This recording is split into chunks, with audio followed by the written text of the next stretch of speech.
San, ni, ichi. Konnichiwa! Minasan, konnichiwa. Hello, everyone, and welcome to the Media Scrum version of Talk to Keki. You're holding on to that one for sure. Oh, yeah. The king is dead. Fapita is ballistic. We love her. A lot of crazy shit. We find out why couples break up. I'm Matt, your host, and to join me as always, a man who will kick down your door and not slap his thigh while doing it. Ethan, what's up? Nothing, man. Same old shit, bro. Same old shit. Oh, man. We had a Football crazy season. Beginning It of is football football season as we season. record. We had a crazy week of professional wrestling. Yes, we did. We had a lot. And now we are here talking about more anime. Maybe we'll reference some other stuff. Are we, what I was thinking literally the other day? I was like, this summer's been wild with for me, at least 17 shows. And we tried 19. I tried 19 and I have 17 that I watch on a weekly. And it's like, I think fall is going to be just as bad, but without Bleach. Now I gotta look just in case. Mm-hmm. Hold on. Are we adding Bleach because they're being assholes or no? I mean, I'm stuck because it's like I didn't watch Summertime Rendering because I was like, no, I'm gonna wait for it to come out on Disney. So if they're gonna do the same shit to Bleach, I kind of feel like I have to, especially because I binged the rest of Bleach earlier in the year to get to this point. So it's like I feel like there's like a lot of horror looking posters. I haven't looked. I guess we're gonna take time to do this, I suppose. Then see Danchi looks like it's fucking horror type. And it's an original too. Sweet. All right, let's go to the fucking. Housing Complex C. Let's go to the browse. We're gonna go to next season, upcoming next season. I'm not gonna say them out loud. I am just gonna count. Oh, I didn't add Chainsaw Man. What? Oh no. What? Plan to watch? Yes, ma'am. Oh yeah, it's gonna be amazing. Oh, God. Oh, I did say I wanted to watch this movie. This is the Shinkai movie. Of course I'm gonna fucking set the planning. Duh. It's fucking Shinkai. It's goddamn Shinkai. Oh my God, bro. There's so many bangers. No. Oh my God. I got about 14, maybe 15. I haven't even. Yeah, I got that many right now. Fuck. There's a lot of movies. I haven't really looked at the whole thing. There's a lot of movies, including the ones that we're really, really looking forward to. I know. Also, just a lot of them just came up that we have not heard of. I have to start going through them to see. I haven't. Yeah, I'm gonna read them all later. Yeah. To double check if these are the ones I'm actually watching or not. Oh, Harem has an OVA. Oh, when's it coming out? November 25th. Yeah, 76 days from now. Yep. So is Rent's a Girlfriend and Man the Best. They have OVAs, specials. I'm not gonna set them yet because no, the Rent's a Girlfriend and the Best come out on the 26th. October. I just saw the special with what's her face, Prushka. Right. Oh man. Well, I mean, they're always delayed because we don't ever get those. Like, yeah, we probably won't get it until like January. Yeah, I mean, just based off what I have, 1, 2, 3, including Bleach, 4, 5, 6, 7. Like I said, there's a lot of movies. 8.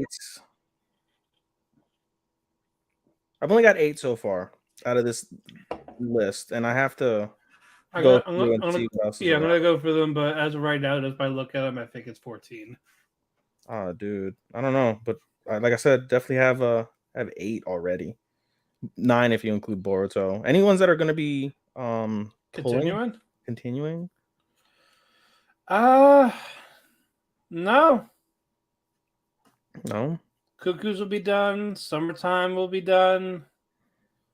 Yeah, nothing's carrying over. I wonder if Black Summoner will. Click on Black Summoner.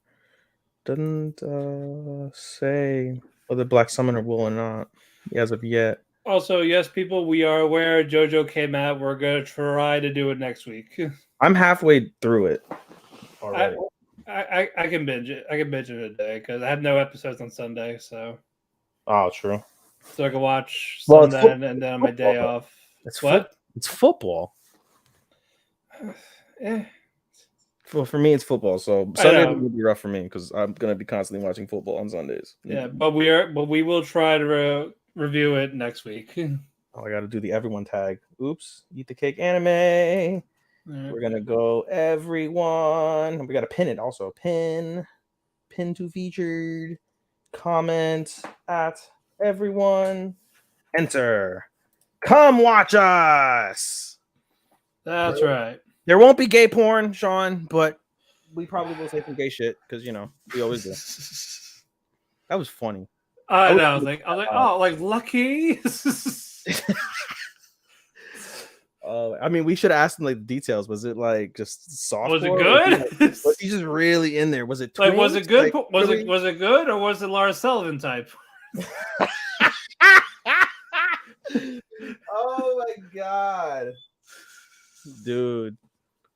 All right, all right. I think we've delayed this enough, Matt. Let's get this show on the road, dude. Yeah, we got a couple of news. We got some adaptations. Mm-hmm. Light novel teaching the young lady I picked up broke off her engagement things she isn't supposed to do, allowing her to eat good food, dressed fashionably, and making her the happiest girl in the world.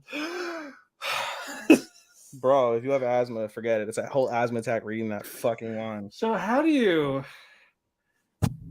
you title it? Oh my god. You should send me the Japanese name so I could try and read it out loud since I'm decent at Japanese now. Said Kon yaku haki sareta rejo wo hirota orega ikenai koto wo oshikemu. That's it. That's it? Yep. So the Japanese version is shorter than the American translation. But it's still annoying as fuck. Good God. What is this about, Matthew? Oh, we're going to do a synopsis. All right. Why the fuck would you announce it if you're not going to say a synopsis? Yeah, all right. I want to read a long title. What's it about? Who gives a fuck? All right. Alan, a misanthropic wizard, lives deep in the forest. He is known as the Demon Lord and feared by those around him. One day, while living his life as a hermit, he comes across a young girl named Charlotte who has collapsed in the forest. Despite being innocent, she was accused of evil deeds, had her engagement annulled, and was forced to flee her country. When he heard that, Alan remembered the agony of being betrayed by a group he once thought was his companions. After hearing the story of the 17-year-old's exploitation, Alan decides, I'll let her live in my mansion and I'll teach her all sorts of bad things. That's it. Sounds like a pass. It does. Too bad. I guess when you put a comment, it goes 3 different directions, but fuck it. Too bad. Yeah, really too bad. Exactly, too bad. You could choose to ignore it. Anyway, unfortunate news. Isekai Oji-san is being delayed again? Indefinitely. Indefinitely? Yep. What a fail. That is upsetting. So we were going to have to wait and find out. We only have 7 episodes airing. As for episode 8, we have no idea when that's going to happen. Have the rumor mills said anything? Has Dave Meltzer said anything about this? As of right now, it says television anime announced on Friday that the broadcast will be delayed from episode 8 onwards due to impact of COVID-19 on the production. The anime will rebroadcast previous episodes for the month of September. The new premiere date for episode 8 will be announced at a later time. So we probably won't get the rest until sometime in October. Probably. So basically, life must be rough. These nuts are rough, okay? Yep, these nuts are rough, indeed. These nuts are rough. All right, moving on. More news. Let's see. I don't care about the marriage. The Ancient Magus Bride is getting a season 2 finally. It'll be released in spring 23. So I'm going to have to watch season 1 to get caught up. All right, moving on. Talk about Beastars. That one's in my head. Oh yeah, I will get to that one. Beastars, season 3 will come out 2024. The final season of Beastars. You know, Yeah. I don't know, because I'm normally not a fan of anime with furries, but like everybody and their mother talks about how good Beastars is, and it's like I enjoy Beastars, and I really hope this is not another 12 episode season from what in the manga, because read the manga. For what is left, it's got to be a 24 episode thing. You can't cram it all in 12 episodes. You can't shove the big black episodes into the tiny episode hole. Exactly. This cannot be black.com. We can't have You're on a roll today, buddy. Popping me. Pause. Oh no. All right, moving on. Tier Moon Empire light novels getting a TV anime. No release date yet. So congrats to you people who ever read it. What did you call it? The Rose of Versailles is getting an anime movie, not an adaptation, a movie. All right, good for them. Okay. What else? Manga Kimi no Toroke From Me to You manga is getting a live action series in Netflix Japan. Okay. That's it. That's it for the news. Are we going to give our condolences to the Queen, or no? We don't care about England. Oh, gives a fuck. Okay. You heard it here first. Yep. Excited. Matthew doesn't care about England, everyone. No, I care about England, just not her. God save the Queen from Philip. Having fucking pedophile grandchildren. Get the fuck out of here. Oh, you know, I guess it runs in the family since they married the fucking Elizabeth married her third cousin. Yeah. That's wild. All right. Anyway, let's get to some reviews. Even what do you got for me? I always forget that I start first. Without fail. Always forget. It's just I know. Over my head. Okay. Boruto was whatever. Moving on. Boruto's forever. We go to the next episode. I don't even remember what the fuck happened in Boruto this week. Because it was whatever.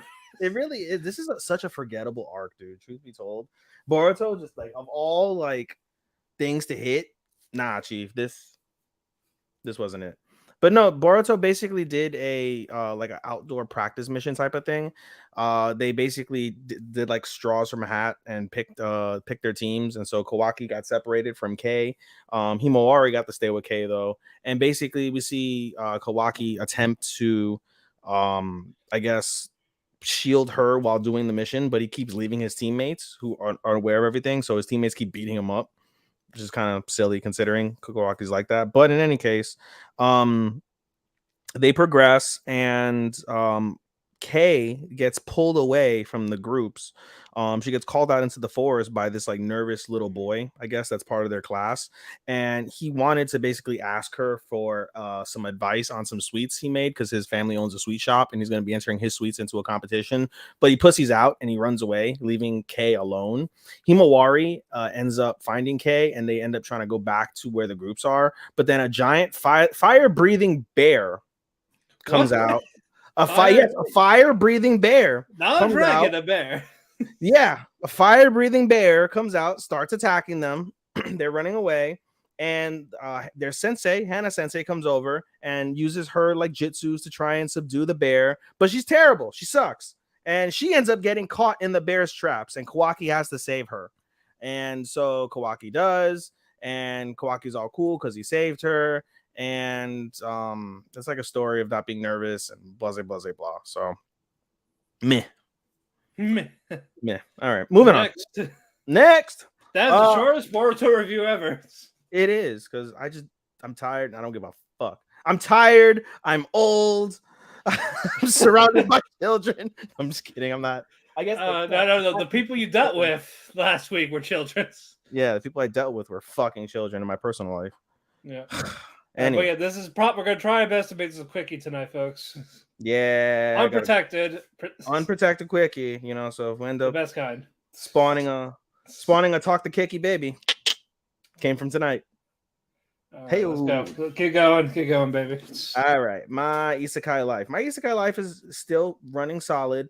Basically, Yuji comes into like the little forum that they're in, and Walter takes care of, not the wrestler. Walter takes care of Gunta.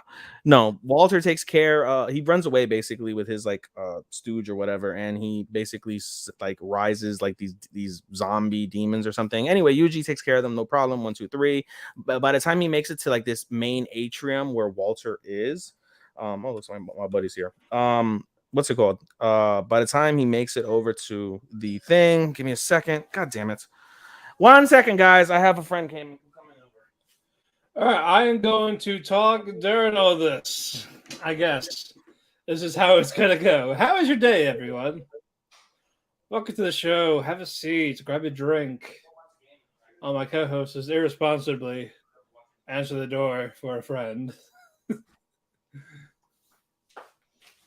Tadaima! Tadaima! Tadaima, minasan. Buffalo's up 10-0. All right, cool. Yeah. Anyway, you don't want to be in my stream? You don't want to say what's up to the weaves? Nah, you don't want to see these bitches. He doesn't have the gay porn to One of our fucking homies actually had somebody like troll him and put gay porn in the middle of his stream, bro, because he let some fuck nigga came in there and do that shit, bro. The seats right there, shadows behind you. You know what I'm saying? Anyway, all right, so let me get back to where we're going. So yeah, let's get back to where another my isekai life. That was it. My isekai life, yeah. So Yuji makes it to the main atrium, and when he makes it to the main atrium, Walter connected himself to like this fucking, I don't know, this chair with like some sort of fucking pimp juice. I don't know what the fuck, but he turns into like some pimp juice. Some pimp juice. No, but in all seriousness, it has what's called it has the dragon's grace from earlier in the season that we talked about. So what's it called? So he basically pumps himself full of the dragon's grace, turns himself into like this demon dragon type of thing. And Walter and the slimes have a little bit of trouble, not a lot of trouble, but a little bit of trouble. Because he basically, whenever he takes damage, he takes those zombie demon things that he had earlier in the episode, and he basically absorbs them to regenerate his health, which is pretty cool. So I'm just gonna turn on my fan because I'm hot. I got another minute here. That's hot too. That shit there. Yo, if you want to get a beer or whatever, yeah, go to the fridge. Anyway, so he keeps what's it called? Keeps regenerating himself, but eventually they deal like a super duper powerful blow, and they're able to basically off him. However, before they off him how? It's like I said, some super duper fire blow, and he basically has like 3/4 of his fucking body like seared off, like it's just a fucking hole, like humongous hole.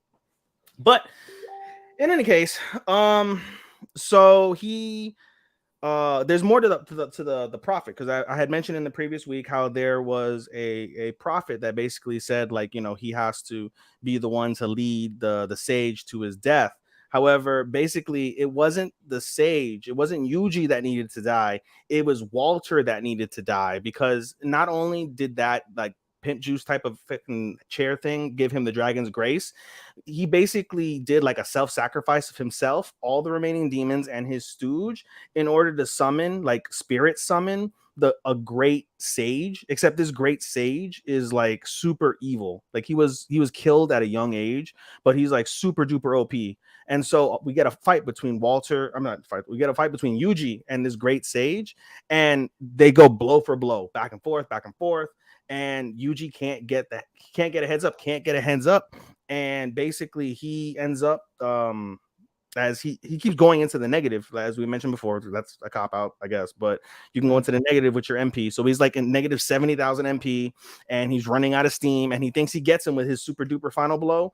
I think it's like Hellfire's demise or some shit like that, whatever the fuck, but he doesn't. and then it's a cliffhanger where the guy's gonna unleash his like fucking super duper demon blow in front of like all of him and his slimes, and he's gonna get fucked. So that's how that episode ends. So I'm not doing it justice like many of the shows that I described, but it's really solid. Really, it's a solid show, worth giving an effort in regards to that. Moving on, what's next? Bakumatsu Bad Boys. Again, solid. What the fuck happened though? I don't remember. Oh yeah. It's solid, but I don't remember. Solid, but what the fuck, man? It was last Friday, bro. I've had a lot of shit happen. All right, Friday and that's now. fair. What the fuck? God damn it. What the fuck happened on Friday? Well, you know what? I can just go on my fucking what's it called? On my Instagram at AI_anime24. How about a good plug there? Plug that bitch. Let's go. Let's go. Summer 2.0, because I had over 100 stories already. 4 days, 3 days, 4 days. This is 20. No, oh, here it is. Yeah, here we go. First one. Bang. Here we go. Okay. So the gang basically goes through and begins to help basically rebuild Kyoto after the giant fire from the previous episode. And along the way, they start to get goodwill with the people. As I mentioned in the previous episode, they had 3 days to restore the name of the Shinsengumi. And in essence, they've managed to do that. We see Akira and her man, I forget his name, but like the one dude who he's like a tweener, like he may be evil, may not be, but basically the guy who asked her to marry him, like they progress a little bit through their episode, and it's kind of cute from that perspective. And then we also see Ichiban Boshi and Sakuya actually kind of make up. They end up having like a little bit of a middle ground, and Sakuya basically tells him like, hey, you know, like this is like you realize you have to kill your brother, blah blah blah blah. You know, Ichiban Boshi still wants to like try and talk to him, but they end up like having a good conversation about Sakuya and his family and why he killed his father when he was young for his very first kill. And he talked about, you know, there's a prophet, not a prophet, like a saying basically that says if you've killed 1,000 people, your world changes. And so Ichiban Boshi is like, has your world changed? But they don't get a chance to answer that question because they end up going over to some fucking thing or another. Meanwhile, as this is happening, this conversation is happening, the tone shifts because what's his dick? Fuck, what the fuck is this guy's name? Tsukito Rashomaro. He is talking with the evil guys from the Masked Demon Lords, and they're saying you have to kill your brother, and he doesn't really want to. At the end of the day, you know, some of Ichiban Boshi's words from the previous episodes kind of like sticking in his head very slowly but surely. So after he tells him that, he's like, you have to also kill the prophet, who's I believe was in episode 4. So he does the prophet. And he goes over, and the prophet ends up having a conversation, and basically they talk about how the what's it called? How the entire reason for the mass demons touchdown. The entire reason for the mass demons, their plan is to basically keep Japan pure, keep foreigners away. But the prophet, or the scholar rather, is basically saying like it's an impossible thing. Like the shogun is going to die. You know, there's going to be foreign investment. It's going to help Japan. There's nothing you can do to stop it. And they have this back and forth, and eventually Rashomaro kills the scholar. And he basically resigns himself to like, yo, like I'm fucked. Like there's no way nobody could save me. I kill people. That's my job. I killed my own mother. Like this is the way it's gonna be, you know. Like this is the way it's gonna be. You're gonna have to kill me because I'm not gonna be stopped. Whatever the fuck. So he basically has that like, not epiphany, but like that resolute moment in regards to that. The next day, basically they find out Sakuya and Ichiban Boshi go in the steed of Toro. I believe his name is Toro. I forget his name now. Same thing. I forget these guys' names because there's so many fucking animes I watch, but I forget his name. But anyway, he goes in their steed. They find out basically that the scholar's killed, and through a code that is left, they find out that they have to go to the port of Osaka because there's going to be some foreign people coming over, and they have to protect them from the mass demons. So again, another show I'm not doing justice. Solid plot though. I really enjoy this because even though like they have some magical swords, at the same time it's still 14th century Japan, like 13th century, 14th century Japan. It's really, really solid. So, you know, I'm digging it a lot. Moving on. Ruby. Another solid episode of Ruby, if I'm being honest. We basically see how the plan happened from episode 9 with Blake.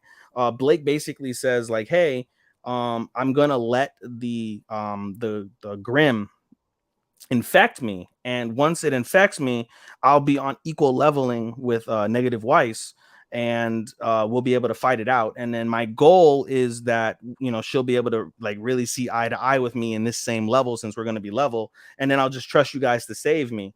And so it comes with its disadvantages and advantage for that, because she's super powerful, super dark, but because she willingly let the Grim take over her and it wasn't a hostile takeover, they still expect her to kind of pull through easier because of the fact that she still has her like will, and she maintained her will.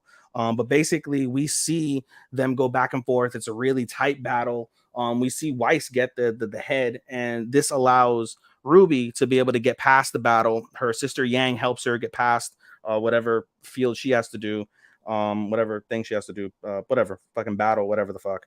And she gives her the relic, and she basically, Ruby goes into the theater room, and the episode ends with Ruby basically fighting the Grim that's inside of Weiss the final time, so that way she can save Weiss.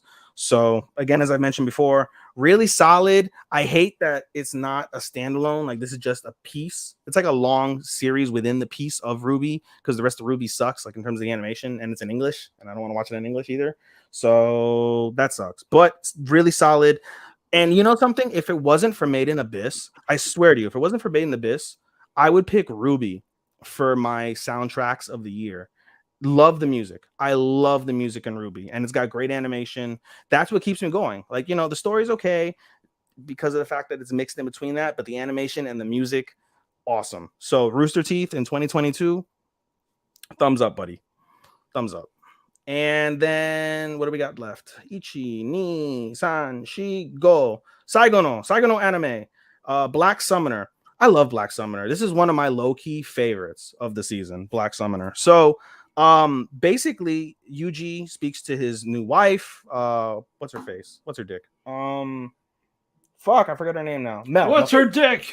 What's her dick? Melfina. And so she speaks to Melfina, and Melfina's like, hey, congratulations on being able to summon me. You get a reward. And you think like, oh, is it gonna be sexual? Nah, it's not gonna be sexual. So he gets basically Melfina's grace. And so there's a thing where if you get like a goddess's grace, it helps you in battle. And so he asks like, okay, so I got your grace, what does that give me? So the first thing it does is it gives him the ability to tank a fatal shot once a month. Like, he can just get like blown to bits and die, and he'll survive once a month. And the second thing it allows him to do, which is the more critical aspect, is it allows him to summon a hero class character. He can basically summon a hero class character. And so the rest of the story of that episode basically follows like how he wants to summon the character. And so he's like, you know, do I want to summon them from another realm? Do I want to take a soul and reincarnate them? Reincarnation summoning. Like, he picks and chooses, but eventually he goes with a reincarnation summoning. He puts all of his magic in except for one MP. So he gets a strong character instead of like a group of characters like that are split. And so out comes, as a result of this magic, out comes I would say not a little girl, but she's got to be like, I don't know, somewhere between the ages of like 12 and 14, I would say. And so her name is Rio, and she basically says, oh, you know, thank you for reincarnating me, like I died, and thank you so much. And then she passes out from the toll of the magic. And then what's his face, Kelvin, also passes out from the toll of the magic because he lost all of his MP except one.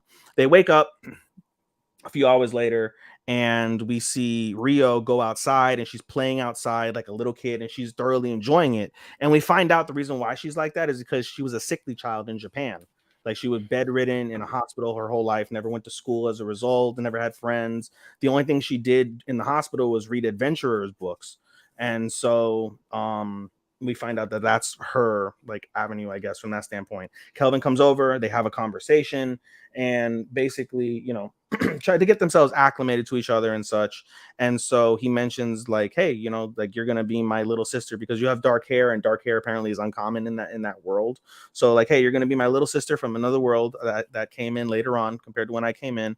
And we're gonna basically, you know, we're gonna be busy, and I need you to change your name because your name reminds me of someone I don't like. I forget how that came about. That might have been earlier in the season. I just don't remember it. But she's like, I need you to change your name to something else because I don't like your name, basically, because it reminds me of this person.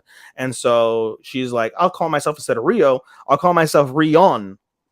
And he's like, well, that's not much different. And she's like, yeah, but it makes me more comfortable. And because, when I used to read my adventurers books, I used to call myself Rion, and I put myself there. So I really want to be called Rion. And so he obliges. He's like, all right, Rion, you're going to be my sister. Like, this will be good. Everything's all well. That ends well. And that'll be that. So really solid shit. Really, really solid. I enjoyed that episode. Nothing crazy, but really good stuff. That's it. All right, very good. My turn. I'm gonna start with this one because I forgot it last week. Nah. Devil's a part-timers. Mm-hmm. All right. Basically, they're at the beach house, like Mao and the others, and one of his sister boys told him that, hey, the person running the beach house is she's crazy. She eats people and all this. Mm-hmm. But you find out it was a miscommunication. She actually guards a place where like the souls of dead people like rest, that type of thing. Mm. And the fact that Mao disturbed them because of this, they gotta leave. So all that like money a day, like 10,000 yen a day, and all that, yeah, that job's gone. Mm-hmm. But she does pay them. Then we go to the latest episode where, what you call it? What's that bitch's name? Basically, they're at the beach house, like Mao and the others. Sorry, somebody mentioned us, so I was okay. Shiho, her grandmother, she got attacked by a boar, so she can't do farm work. So she invites Mao and then his friends to go do the work for them while the grandmother recuperates. Mm-hmm. And the guys go, not the girls. Eventually, Emmy goes, because now she wants to work at the farm because she doesn't trust Mao. Because when Mao was a child, sorry, not Mao, Emmy. When Emmy was a child, Mao ruined her dad's garden. So it was like very precious to her father, and she can't forgive him for it. That type of shit. That's why she's volunteering to do the garden work, because again, he sucks. Like, oh yeah, you gotta get up at 4 a.m. You gotta do all this. You gotta do that. Like, I don't need you to apologize. Just let you know that I still hate you for it. Can't apologize, motherfucker. Exactly, all that shit. They do the yard work and all this, and eventually the boar. Oh no, there wasn't a boar. It was a bear. There was a bear in the garden.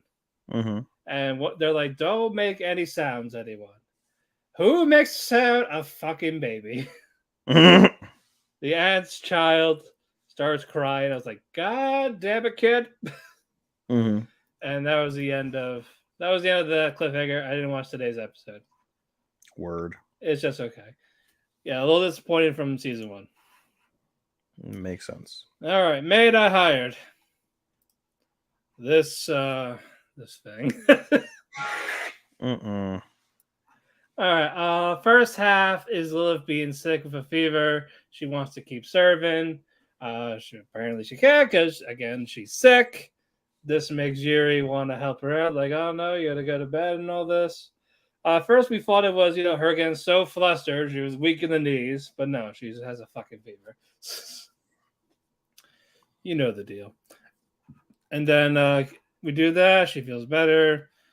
Yada yada. They go do their thing, and then Tsukasa invites him to a Halloween party.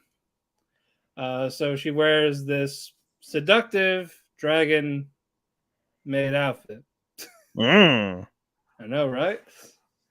Everyone was having fun. Even the other maid, Fujisaki, she eventually dresses up because her young master, or mistress really, convinced her to dress up and all this and even take photos. All that happens, they have a good time. Tsukasa mailed them photos of them at the Halloween party in their outfits. Yuri's outfit was basically Rudis. It was rude. It was basically fucking Rudis. Wizard clothes, the staff. I was like, oh, it's fucking Rudis. Okay, it's great value, Rudis. Yeah, but what you call it?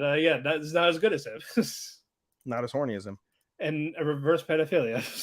Reverse pedophilia.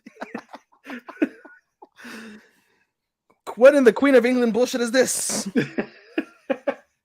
Oh god, no! This explains that he's not Japanese. Okay. Oh my god. But I get a letter in the mail. Apparently, it was very important. So she hides it behind her back, and Yuri sees like suspicious. All this, but he demands to know what's going on.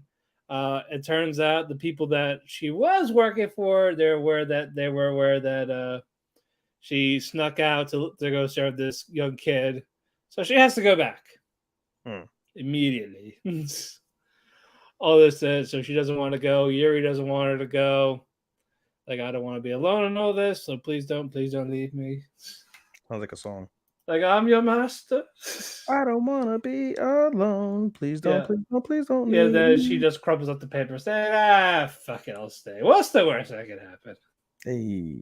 So we'll wait until next episode when something worse happens. That just sounds so drab. What? That sounds so drab. I don't regret dropping it at all. Yeah, no, I have a duty to fulfill the finish it. Isekai Oji-san. I watched last week's episode. I didn't get a chance to watch yesterday, so I'm gonna go. And yesterday's is the final one, right? That's gonna be. No, next week. With episode 7. Yeah, we're on episode 6, so next week. So I'll watch them both, and then we'll get hiatus for it. So I figured that'd be a little bit easier. We get more backstory. Oji-san basically shows Takafumi and Sumika, like, oh yeah, was what happened when he met this ice girl again, Mabel, who wanted to kill him. Apparently, he gave her really bad advice. So I got her so enraged that she wanted to kill him. Eventually, she calmed down. They're back at the hotel. She's in his room. Oh my. And then she's talking about like how she was doing this labor work. She doesn't like it. So Oji-san gives her a ring, and he's like talking about, oh, like if you have this, you don't have to worry about money or anything ever again. She thought it was an engagement ring. And then eventually he's like, oh yeah, you could just sell it. And then she freaks out because she thought he was confessing his love to her. But no, he just give her this powerful ring when there's only 7 of them, just to pawn off, just so you have money for the rest of your life. Even though it means 10 cents in Chinese money where they live. But basically, so because of this again, she gets enraged again. Starts to attack him. Eventually, the Tsundere elf, she walks in, and what we see Oji-san tying her down on the floor, ropes all this, his hands on her thighs, bloody up. Like, she doesn't know what the fuck is going on. So she thought she was having sex. He tied her up and to have sex with her. He's like, help me, she's out of control. But she sees the ring he also gave her. That if so they get her like, oh, I see. So she cuts the face to free her, and Mabel just freezes him. All that shit's going on, all from a fucking misunderstanding. Takafumi and Sumika, they just look at it, glares like, you are the worst. All this shit. And it's like, didn't you? And they were asking, like, didn't you, like, talk to a god there? Because there's usually a god in isekais. Like, did you not talk to one? And he did not know, but we keep going, rewinding, like, all the 17 years. He keeps getting attacked by villagers. One of them, he got crucified. All this shit, and all because they think he's an orc, because he has that orc-like face, because he's fucking ugly. And then you find out from the beginning, like, who he talked to, and apparently everyone, when you're transported, you get a wish. And he blurred out he wished he could understand their language. So she kind of gave him directions to this mountain thing where he could learn the language, while again his ass kicked by these random people who think he's a fucking orc. Also, they do mention Japan when he was frozen solid with Mabel. She was talking about this fairy tale thing, and he mentioned Japan. So like, oh shit, these guys know Japan, this other world. Nihon. Yes. So all this going on, they were so underwhelmed. Like, you know what? Let's just have coffee. Let's just take a break. Too much, damn it. I'm not doing justice, but it was pretty funny. I enjoyed it for the comedy aspect of it. Moving on again. Shadow's house. We had that big reveal that Mary Rose She's the one that's causing sabotaging. Dun, dun, dun. And you find out why she is. And you find out why she was also making her doll Rosemary sick, because she's at the age of adulthood where the shadow and the living doll have to merge. She don't want that, so that's why she's been like getting the doll sick with the suit sickness and all this. Makes it seem like a defective thing to not really go through with it. So what happens when they merge? That's what Edward does in season 1. He's a shadow and he's also a doll. Like he just basically just switches out. That type of phase. Like their subconscious is one. Your turn. Okay. Pretty much. More or less that. So just hearing all of this. And there's one scene with the living doll. It looks so fucking grotesque. Unfortunately I can't like pop up an image, but it's like, Jesus Christ. I'm glad you can't. No, I cannot. But yeah, again, all of this, like she wants to defy the Shadow Lords and all this. And since Kate and everyone else know the plans, like, I can't let you leave. So eventually Emilico and Sean, they get caught away. And of course, Edward, we finally see him after not seeing him since season 1. He knows about this. He knows about what Mary Rose is trying to do and all this. And yeah, she's trying now. He wants to go see her for himself. That's like, oh no, you can't stop. Like we gotta stop you and all this shit. But yeah, the Shadow Living Doll, the whole fusion thing, they want it to happen regardless. So they're gonna try to track Mary Rose down to get her to force her to merge with the doll. So that was really it for that episode. Moving on, Classroom of the Elite. The math. What? No, there's one. Yes, there's no test this time. There's nothing like that, thankfully, because test is done. Kushida's a bitch somewhere. No one's trying to ruin anyone. But yeah, basically they talked about Class D. They got the results. No one got expelled. In terms of Class D, so they all talking all this. Ariana Koji, he meets a random student in the library after Suzune told her, "Hey, drop off this book for me to check out because I know you want it." So basically, if you go there, check it out, check it back in, type of thing, you can have it. But she actually met this girl. When Ariana Koji gets there, he meets a girl at the library. They actually start talking, and then his teacher comes in saying, "I have to talk to you. Come with me. You have a visitor." And it's his dad. His dad finally found him, and he's like, "Why the hell are you here?" Basically, he was calling Ayana Coach like an ungrateful son. Like I had this whole plan set out for you. So stop this nonsense and withdraw from school. And he's saying like, "No, I'm not doing that. Fuck you. I'm making my own path, and I don't need your shit." Sounds about right. And he's like, and the white room is back up, right? Like, yeah, so you have other students then, so why don't you just get them? It's like, but I would, but no one as good as you.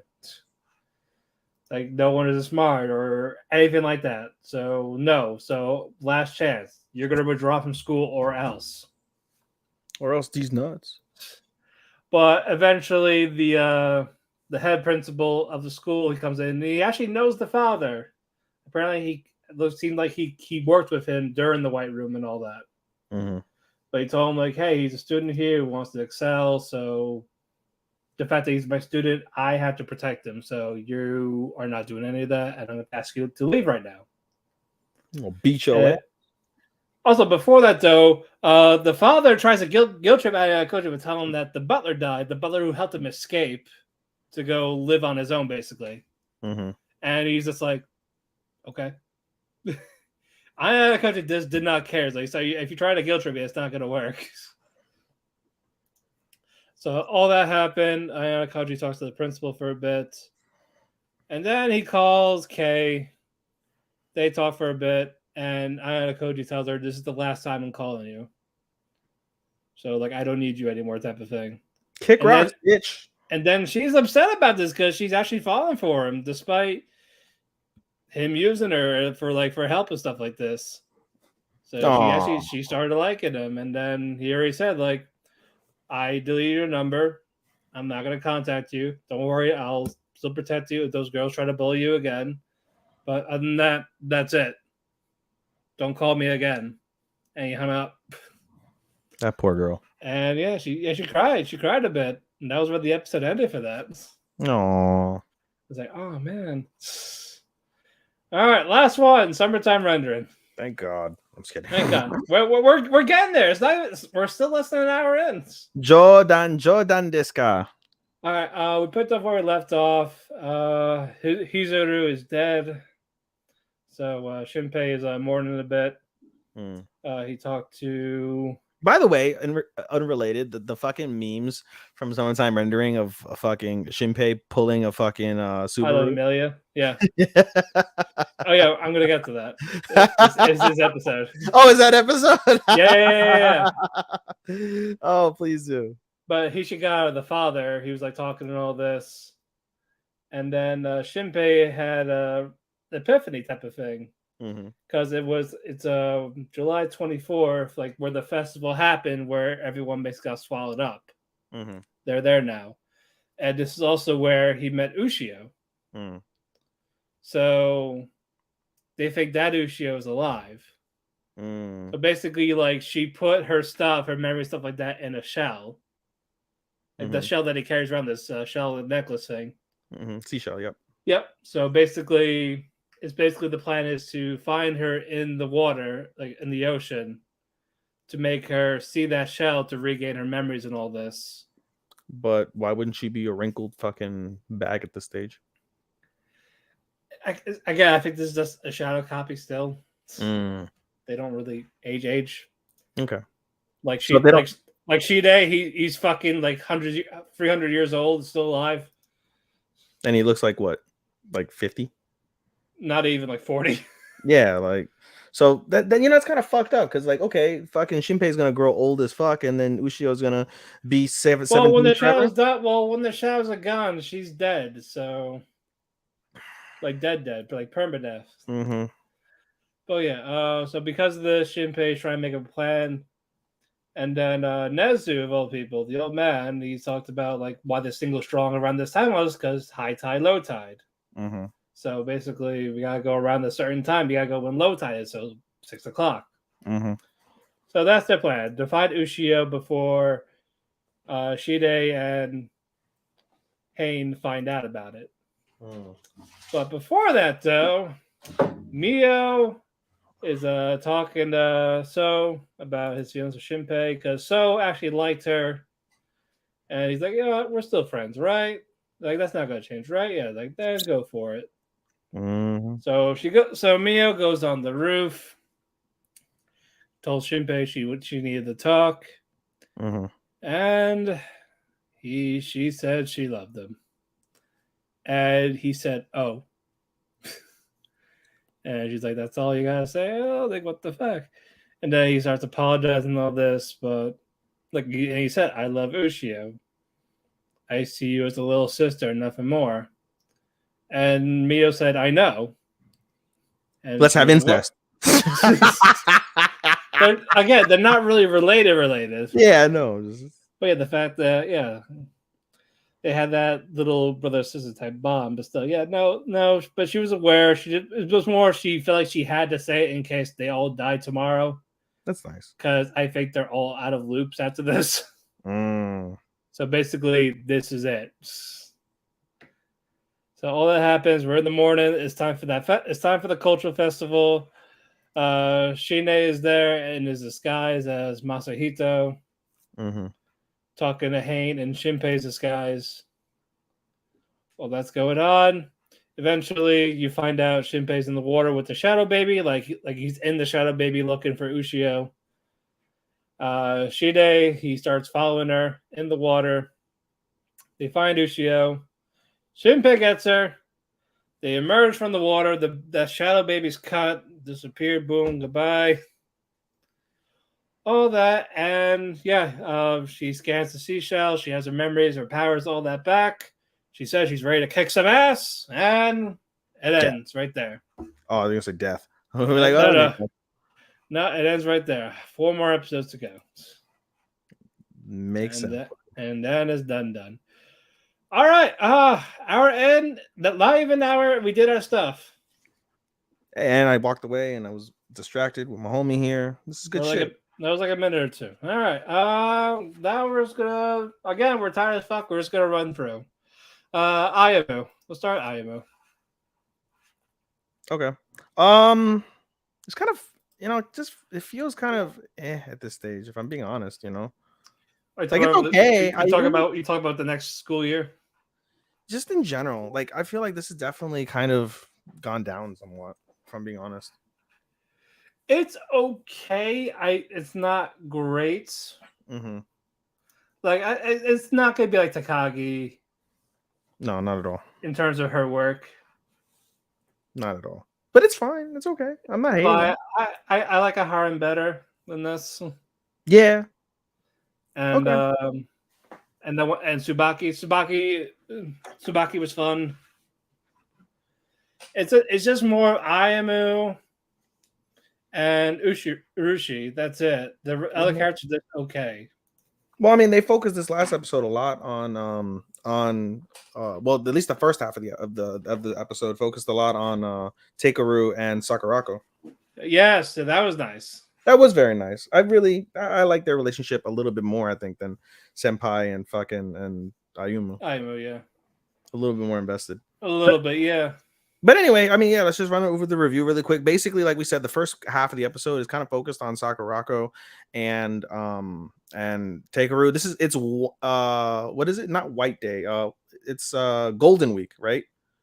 Yeah, they're on vacation type of thing. Yeah, it's Golden Week, so they're on vacation and they're trying to just basically kind of hang out with each other, kind of sorta. And so we see Sakurako and Takeru basically looking for 4-leaf clovers, and Takeru is like, this is so silly. I don't believe in luck, whatever. But for you, I'll look, whatever. And he manages to find a 4-leaf clover. And as he's gonna go to give her the 4-leaf clover, because he doesn't give a shit about the 4-leaf clover, he trips and lands on top of her. Because of course, anime. And they look at each other, they're all flustered, and he gives her the 4-leaf clover, and she takes the 4-leaf clover. She's going to use it, I guess, as a bookmark or something like that, I think is what she said. And they just, again, they have a nice interaction with each other about just, kind of enjoying the small things and being with each other. And it's a very nice interaction, I would say, between them. Right. All right. What was that? Was that the whole episode? No, that was only the first half because I don't remember how the second half started. Basically, they're talking about vacation. Ayumu invites Urushi out, and she thought it was like just them, but it turned out it was basically a gathering with the friends. Mm-hmm. So basically, you wanted a date, and you got a date. Yeah, Rin, Maki, Takeru, Sakurako. She wanted a dato and didn't get a dato. Yeah, didn't get a dato. And it's just more. It turned out Sakurako wasn't there. I don't think. No, Sakurako wasn't there. It was Rin, Takeru, Maki. Yeah, Maki wasn't there either. Maki showed up. Oh, she showed. That's right. She showed up. They're on a candy tour or whatever. Yeah, they're on like a candy little like you said, candy tour or whatever. But then they're like, "Oh, why are you here, Urushi?" Yeah. So it's just Takeru, Rin, and they start like giving her shit because she's like, "Oh, you're on a date though, huh?" And then she's like, "No, like, maybe." And it turns out it's not. She's disappointed. Yeah, and then we see it's funny as they're talking about the sweets. Rin already filled up her card twice. Yep. So she wins already. And they're like, we can't stay behind. Let's eat all the sweets and then get sick. Probably. But yeah, that happens, and then what's it called? They're at the arcade. Urushi starts failing everything. She's not good. Like basketball, air hockey.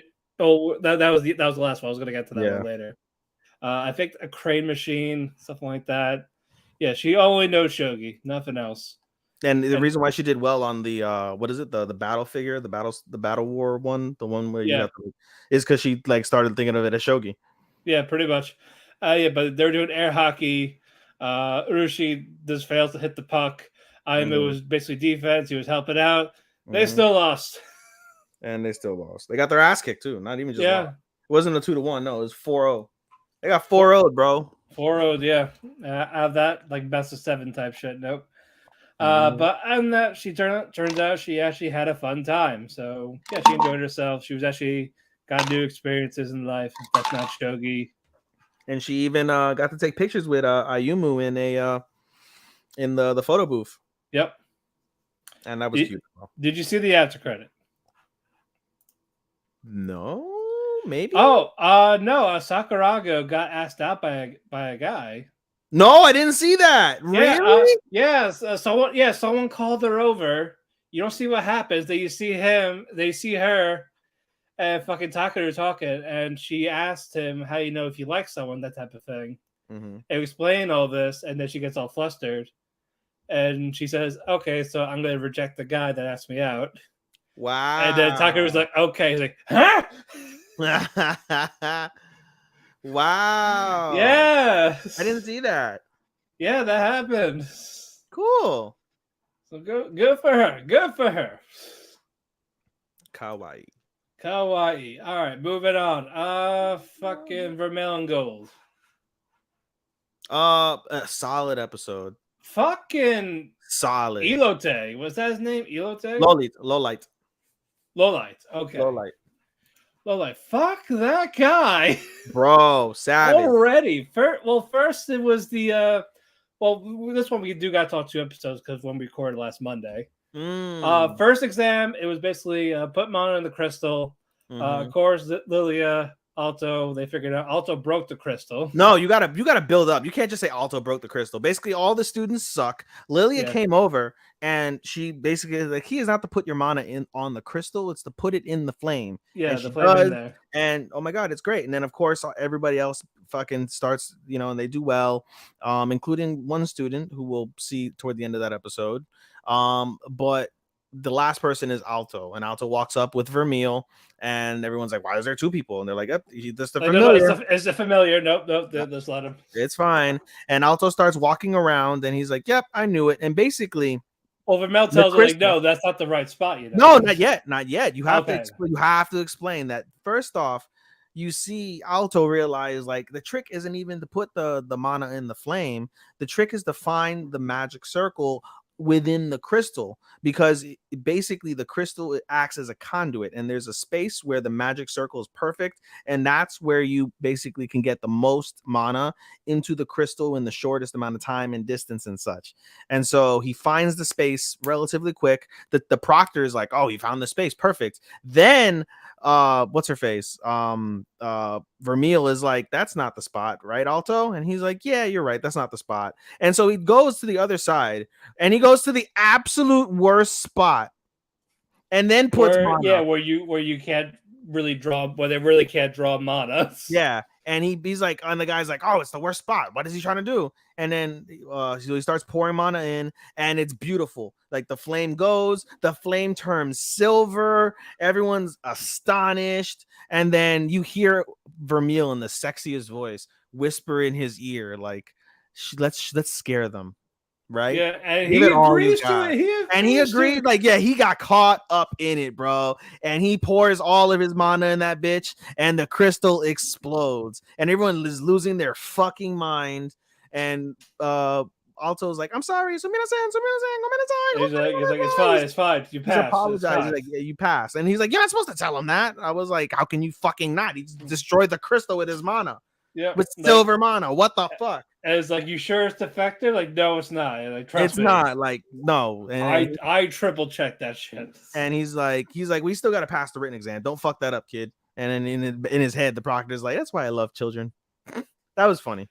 Yeah, that happens. Of course, Alto needs a refill. Yep, and so does Vermeil. So they play tonsil hockey in the corner. I mean, he has to have fingered her during this somewhere. Bro, she must have sucked him off. God, she must have gotten way more than just kisses at this stage. No, I'm saying with the dress, she can easily slice her fingers in.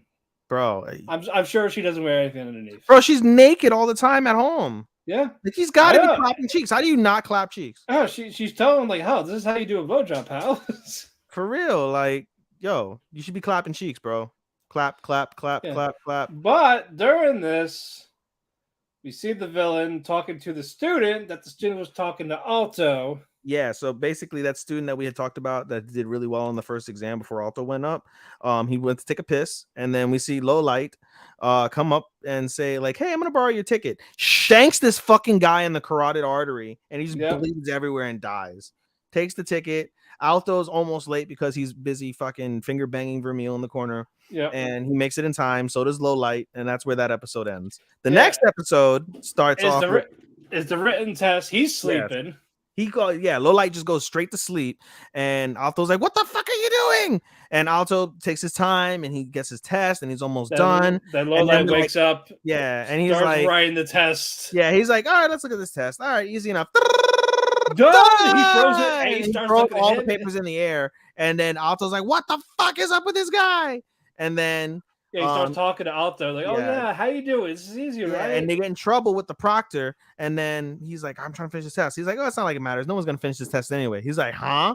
And then when he says that, in a bit of foreshadowing, one of the other proctors within the school runs up to the proctor that's taking care of the written exam, and is like, "Hey, fuck the He's like, "Fuck the." He literally said, he's like, "Forget the exam. There's a dead body in the bathroom of a student that's supposed to be in this room."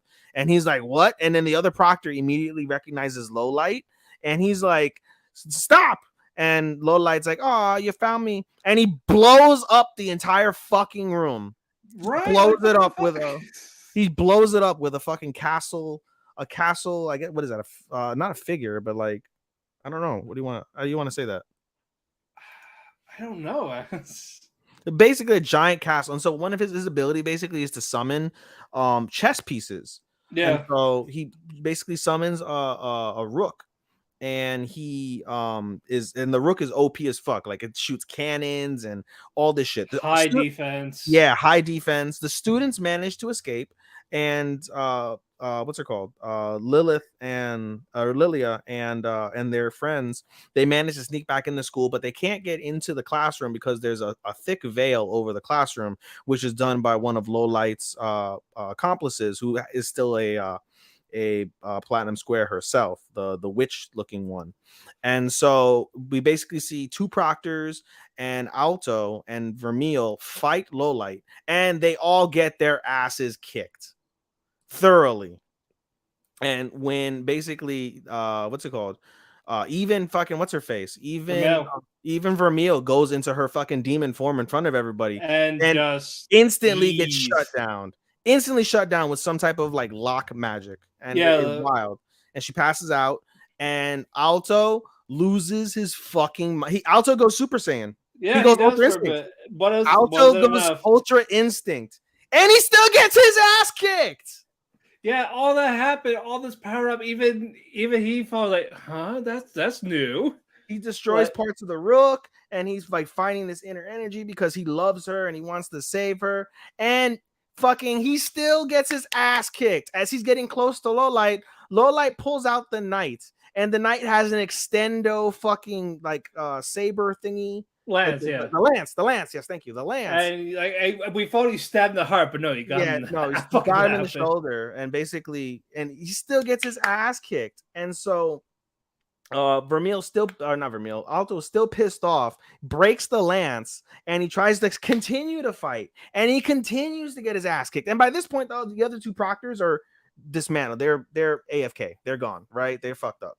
And Alto still gets his ass kicked. And literally, the whole thing is basically they want to use Vermeil and the demon and the powers of her and other demons to destroy the world. And he basically says, he's like, "Oh, it's a typical anime cliche bad guy thing. You know, we just want to destroy the world." That was funny. He broke the fourth wall there. Yeah. But he basically says, like, "Hey, dude, like, I would have let you live. Like, you're good. If you left me alone, yeah. Leave me alone, you get to live, right? That's a good trade, right?" And no, Alto continues to fight, and basically Lowlight's, "All right, motherfucker, you're gonna die." So he basically is gonna shoot this laser fucking beam at him, and all of a sudden it gets blocked, and all of a sudden you see the book from which Vermeil was sealed open up, and you see the apparition that you saw in, I believe, the episode before last in Alto's dreams. Yeah, a couple episodes ago, yeah. Alto sees the apparition, like, "Oh, it's you from the dream," and she goes, "Yeah." Lowlight's like, "Who the fuck are you, bitch?" And basically she's like, I'm the first sage, like I'm the very first Yeah. person to master magic, and I'm the person that trapped Vermeil in the book. Of course, when Alto hears that, he gets angry because of that, and so, but basically, But you as find out like she told me to. yeah, she told me to, and they're like, what? And they're like, basically, Vermeil has trapped herself, in like kind of like this rut due to what's it called, to trauma. She has past trauma, and then she basically asked him the same question that he asked in the dream, like, are you willing to accept the so-called scourge of the earth, basically scourge of whatever the fuck, for everything she is? And he goes, yes. Do you love her? Yes. Okay. We're gonna go into the past. And so basically, as Lowlight's like, no, you're not, bitch, and he shoots another fucking laser beam at her, they all disappear, and they end up 550 years in the past, where we see a very young Vermeil. I can't, what, like maybe like 8 years old. You have to Yeah. think 8 to 10 max. And she's running to her sister for something, and that's where that episode ends. Yeah, so yeah, we got 2 episodes left, so I'm pretty sure this episode is going to be the flashback, and then the next one they're going to be back where they were. They're going to kick his ass. I don't think that they're gonna defeat him though. You never know, or he'll get arrested or something. I don't fucking know. I don't They're think gonna so. do something. I don't think so, because he's got two other, like, you can't end the episodes that way because you have two other platinum squares that are working with him. I think the other platinum squares that are working with him save him, and they'll do a season 2. Hopefully they'll do season 2. This is really good. This is a very solid show. We think it's all ecchi. The story got better. Yeah, This is the best story in an ecchi I've ever seen.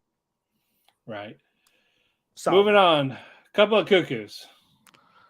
It's getting weird. We got a reveal, folks. We got a major reveal. Yeah. Apparently, out of nowhere, I don't know. She has a brother. Yeah. But not Nagi. No. It's another Nagi. It's another Nagi. I forget his name. I forgot his name, but no, Amado some shit. it's a set of twins. Or so we think. We don't know. So we think. We don't know. What's the fucking name? I don't know. But anyway, basically we have a brother, and that's who Erica's trying to reach out to. And the episode basically focuses, the rest of the episode basically focuses on this whole like mysterious brother. And we, there's other stuff that happens in between that, between everybody, but the main focus is basically Nagi, because he wants to get to the bottom of this. He goes over to speak to Erica's father, his biological father. Yeah. And he said, at first he's like, I don't know what you're talking about. Yeah, basically his father keeps dodging the question, keeps dodging the question, keeps dodging the question. I was like, just tell them, like, why are you doing this to them? Keeps dodging the question of the fact that there's another Nagi. And basically he says, he starts talking about Sachi, and was like, oh, Sachi's a nice girl, da da da. Like, how do you feel about her? Like, how do you feel about it? He's like, what do you mean? It's my sister. And he's like, he's like, you don't have to marry Erica. You could marry Sachi, and that'll solve our problems too. I was like, and then that's how the episode ends. You're also forgetting about Hero shipping all three of them. Yeah, Hero's basically putting the pieces together and shipping all. Yeah, she's telling this to kids. It's like, although, like, this is right because it's engaged. Although this is not, they're not really related, so that could work. But although there's me right there, and she's like realizing, like, oh, I'm caught up in a love triangle and I'm gonna lose. No, she ain't losing. No, she isn't. I don't want her to lose. Fuck. I hope she's not, bro. Erica's gonna win. We all know Erica's gonna win. I know, but it should be Hero. Honestly. It should be. Hero's great. I don't like her hair, but she's an amazing girl. She's in contention. Her and Erica are in contention for waifu of the year. Yeah, it's there. Alrighty, moving on. Season, not year. But they're going full chromo.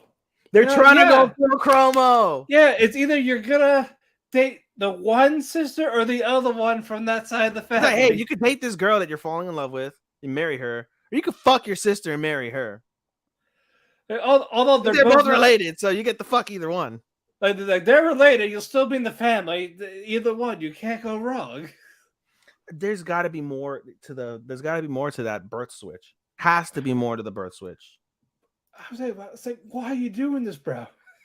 Bro, you know what I really feel bad for? I feel bad for Nagi's parents, like his real parents. Yeah. Delinquents. Because they're like oblivious to this shit. And when you really boil down I don't to think it, they care. They're just getting money out of it. I was gonna say that, but then also like when you really think about it, like they're the coolest parents. Like they're like so down to earth, they're chill, Oh yeah, like, they were delinquents. They get it. yeah, they were a vibe, bro. Oh yeah, definitely a Crazy. vibe. Crazy. All right, Harem Labyrinth. We had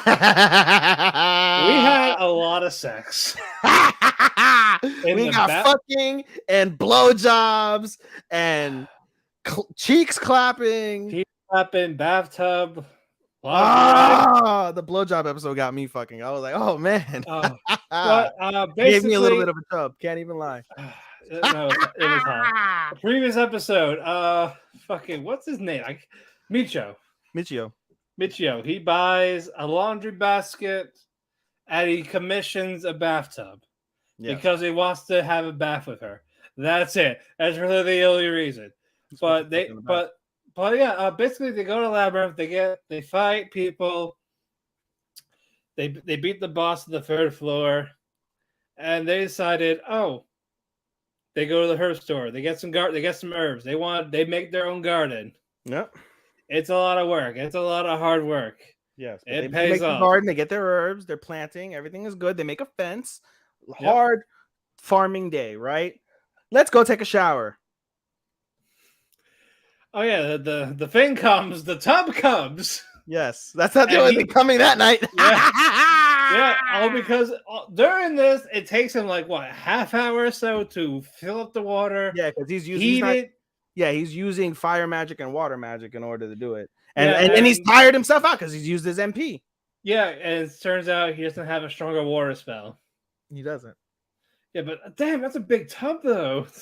I mean, it fits 2 grown-ass people. Probably fits more. I think you fit like 10 in that shit. You don't fit no fucking 10 people in there. You'll probably comfortably fit 4 people. Or the rest of the harem. So yeah, 4 more people. Well, we haven't gotten there yet. Yeah, I don't think they're like, where are they? I don't think they're gonna come to the finale. We're gonna definitely get at least 1 more. No doubt, we're gonna get 1 more. We should, at this point, yeah, because we got like 2. When we saw the flash forward, 10 years flash forward when they went back to the village. How many people did he have? Like 4? He had 4 girls, right? On top of Roxanne? Yeah, was it 4 including Roxanne, or was it 5? It's 5 altogether with Roxanne in it. Okay, so I think he had all 5 by that stage.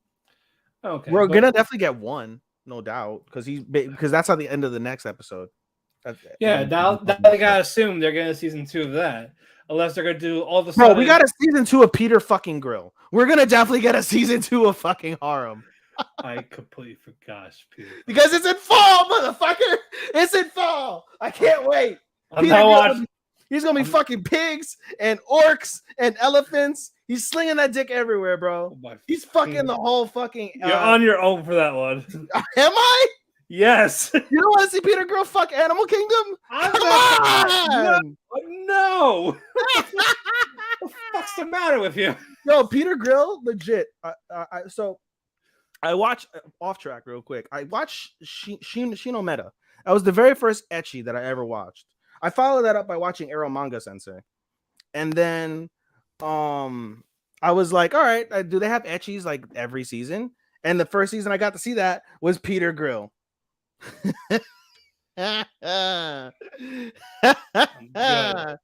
But anyway, they get the tub. They fuck in the tub. So money well spent. Next episode, they fuck in the tub again. Well, yes, because first is the invention of soap. So he rubs the soap on her body, all because of this. She grinds on him with. No, that's the end of the. That's the end of the previous episode. Oh, it is. Okay. Yeah, it's the end of the episode before that. Before the last one. Okay. So, But no, they're basically back. So the next episode, they're 7th not. floor. They're on the 7th floor of the this was actually really, besides the sex that was we'll talk about in a second. Yeah, but There's a horrifying thing to realize. Yeah. Yeah, this is a very good plot to the story. So basically, they're on the 7th floor. They start collecting rabbit pellets, and they go and find out that hey, if you have 100 rabbit pellets, you can sell it and make a good profit. Okay, so they keep going, blah blah blah blah blah blah blah. They end up killing 300, whatever, getting 300 pellets. But also there was a boss fight. I'm gonna get to it. Okay. I'm gonna get to it. So as they're collecting it, first off, they defeat the boss on the 7th floor. It's a fast rabbit. So you have slow rabbit and fast rabbit. The slow rabbit, easy to kill. Fast rabbit, harder to kill, but Michio has an OP skill that basically slows time. And he's able to kill the rabbit, no problem. They get rabbit meat as the reward. And they're like, oh, let's have lunch with the rabbit meat. So they have lunch with the rabbit meat. And do they have sex here? I think they have sex here, right? No. Not yet. Okay, so they go back afterwards. Okay, so yeah, so they have lunch, have the rabbit meat. They go back into the labyrinth in the afternoon, go back to the boss room, and there's more people that are waiting this time. And they basically are behind a single adventurer. And we find out, we never find out his name, but the single adventurer basically says, hey, I've been training for 2 years to defeat this boss by myself. And if I defeat the boss, I'll be able to sell the meat that I get, and I'll be able to finally afford my first party member, aka buy a slave. Yeah. And very quick. Like, all right, the door break a leg. So they open the door, he goes in, and then they talk whatever amongst themselves, and then the door opens and they go in, and they're like, oh, the boss is here, that's weird. So they do their thing, defeat the boss, no problem. And then they're like, oh, that was Roxanne finds there. yeah. And Michio is like, what's that shining thing? So they go and they find some adventurer's gear, and they put 2 and 2 together, and the adventurer died. And this fucks up Michio. It fucks him up. Yeah. And he that night they go home, he fucking just fucks the shit out of her. He just fucking rails that pussy. He just fucking in that bitch. Right? Especially if you see the uncut one, cheeks clapping like a motherfucker. Clap, clap, clap, clap, clap, clap, clap. Great, right? She nuts, they nut, they go to sleep. But Michio doesn't go to sleep because Michio, for the first time since probably episode 1 or 2, when he first made his first kill, he feels like yo, like life is fleeting. Like one day that could be me. Yeah, that could happen to us. That can happen to me. We can die. Like I'm OP as fuck, but I'm not really OP as fuck. I just gotta meet the wrong boss at the wrong time, and I'm dead. And it bothers him. And you know, what's her face? Roxanne wakes up, butt ass naked, come cuddle. They cuddle, nothing sexual, just cuddle. And he falls asleep eventually, and it really helps calm him down. The next day, they go to the labyrinth. They collect 300. They go sell the pellets. While they're in the pellet room, or while they're in the shop rather, they start shopping around, and they buy Roxanne lingerie, and that comes into play at the end of the night. But they go back into the labyrinth after they sell the pellets for their money. Yeah, they're on the 8th floor. Plus, they got 300 and the 30% of 300. So that's like another 100, maybe. I'm gonna say like 350, maybe 350, but 350, 375, something like that. Anyway, regardless, they get a good you know, they make a good profit. Make a good profit for, you know, not using it. What they should have done is they should have freaking just bought winter coats. I don't know why they didn't just make custom winter coats. I thought I thought he was gonna make material out of it, but no, I guess you would have thought like it would have like done some sort of like new clothing or whatever. But no, it's like $10 per thing. So yeah, so we digress. Anyway, so they go back into the labyrinth. They're on the 8th floor this time, and the monsters are a little bit harder on the 8th floor. And Michio fucks up and slices his finger, and he basically breaks his finger. Right, he slices his finger, he breaks his finger. They defeat the monsters, but they break the finger. And he heals himself, but it's still bothering him. They go in the tub, and they don't censor, because keep in mind, Matthew watches it completely uncensored one time. That's it. I watch it twice. I watch it on the censored version on Crunchyroll, so I can actually watch the story and write about it.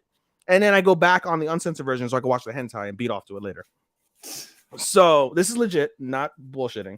So she sucks the fingers. So she starts, and this is completely uncensored on Crunchyroll.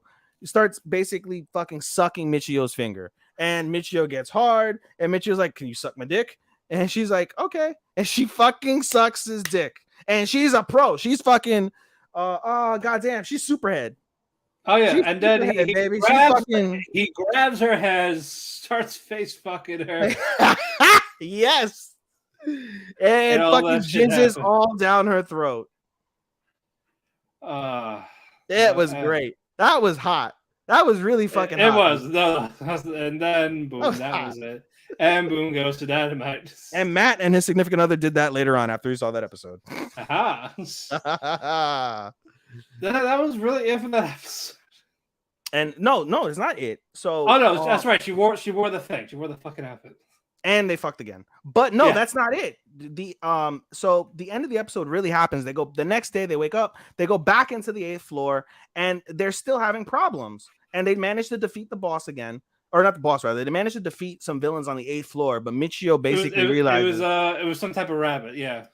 Yeah, it was like a rabbit. Yeah, it was a rabbit, and he broke his finger on a bull. He was fighting a bull, by the way, when he broke his finger. But in any case, they start having problems. It becomes harder, and Michio's realizing, like, all right, we're at the point now where I'm gonna have to really consider expanding someone else, and that's where the episode ends. So we're probably gonna well, first Roxanne finds a crystal, and then that's the other thing too. She's like, oh, it was getting harder, whatever, and then he's like, well, wait, what? Like 1 pellet, 2 pellet. I defeated 3 monsters. Where's my 3 rewards? And Roxanne finds a skill crystal, and she's all excited over the skill crystal, and that's how the episode ends. Right. So we get story in between the sex, and the story's not bad. It's not Vermeil good. It's not as good as Vermeil, but the sex is hot.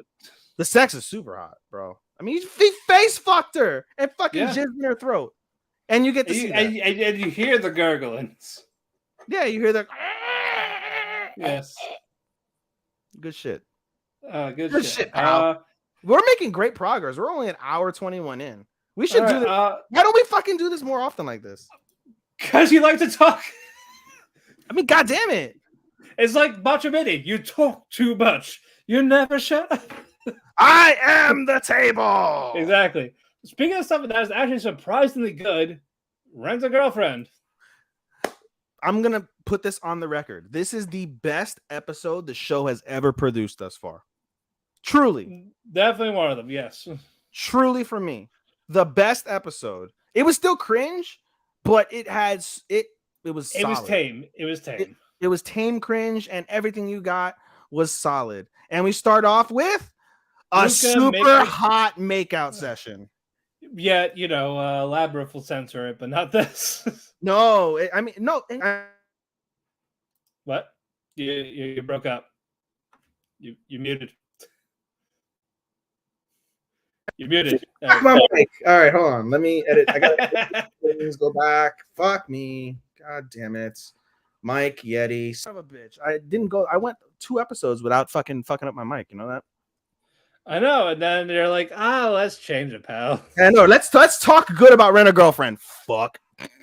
No.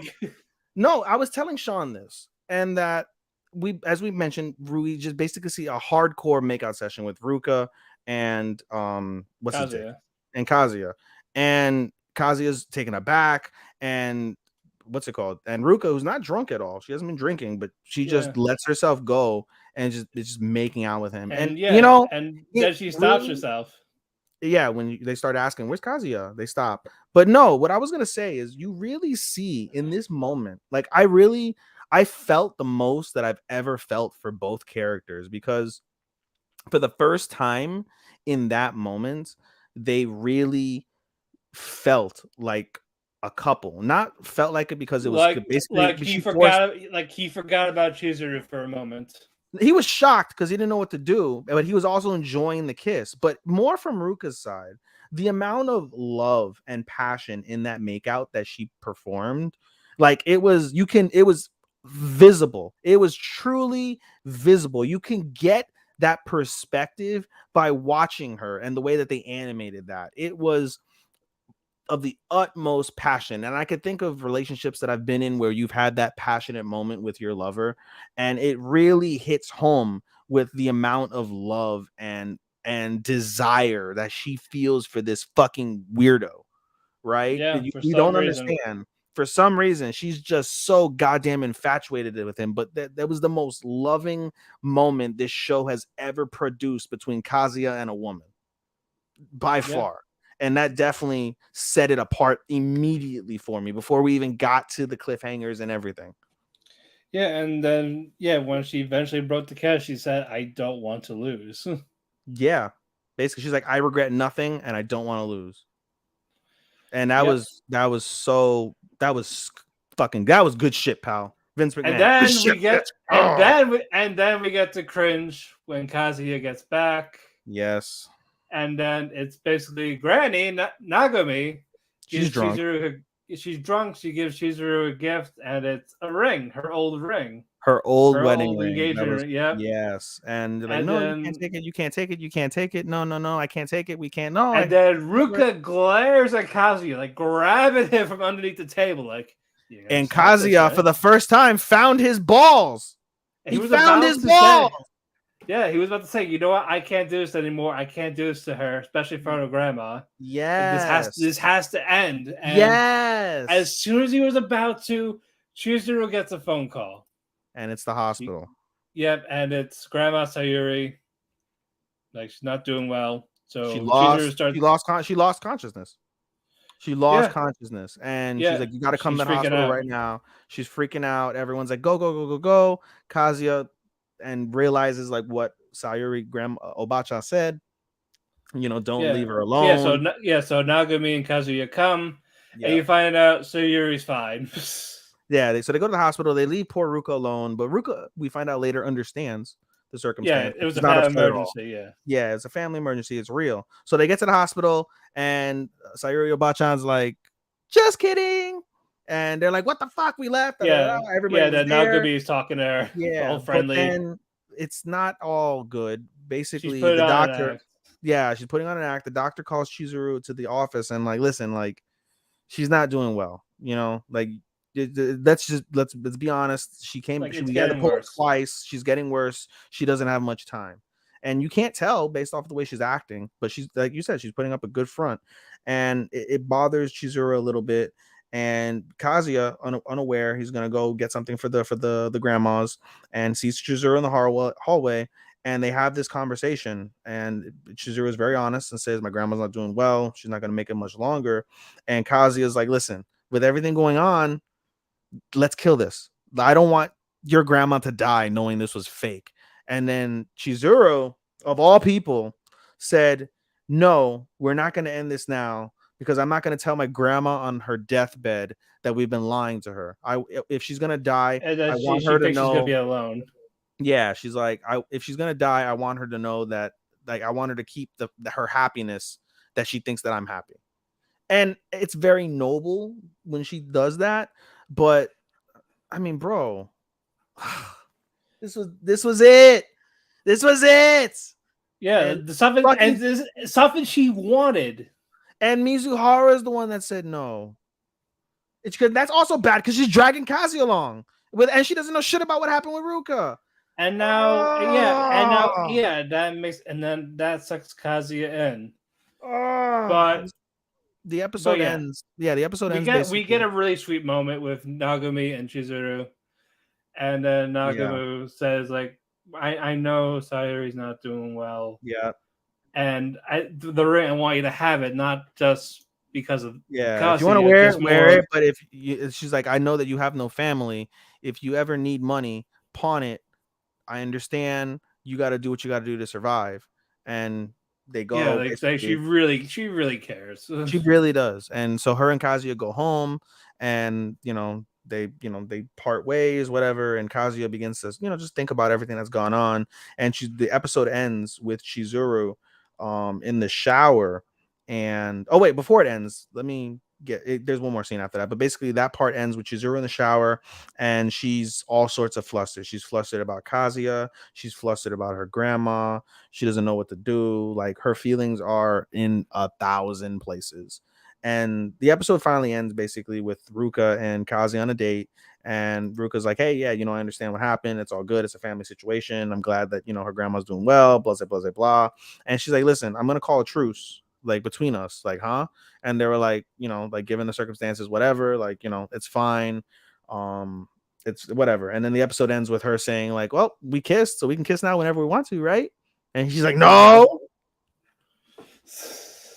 He could have been fucked her, bro. That I pisses me know. off.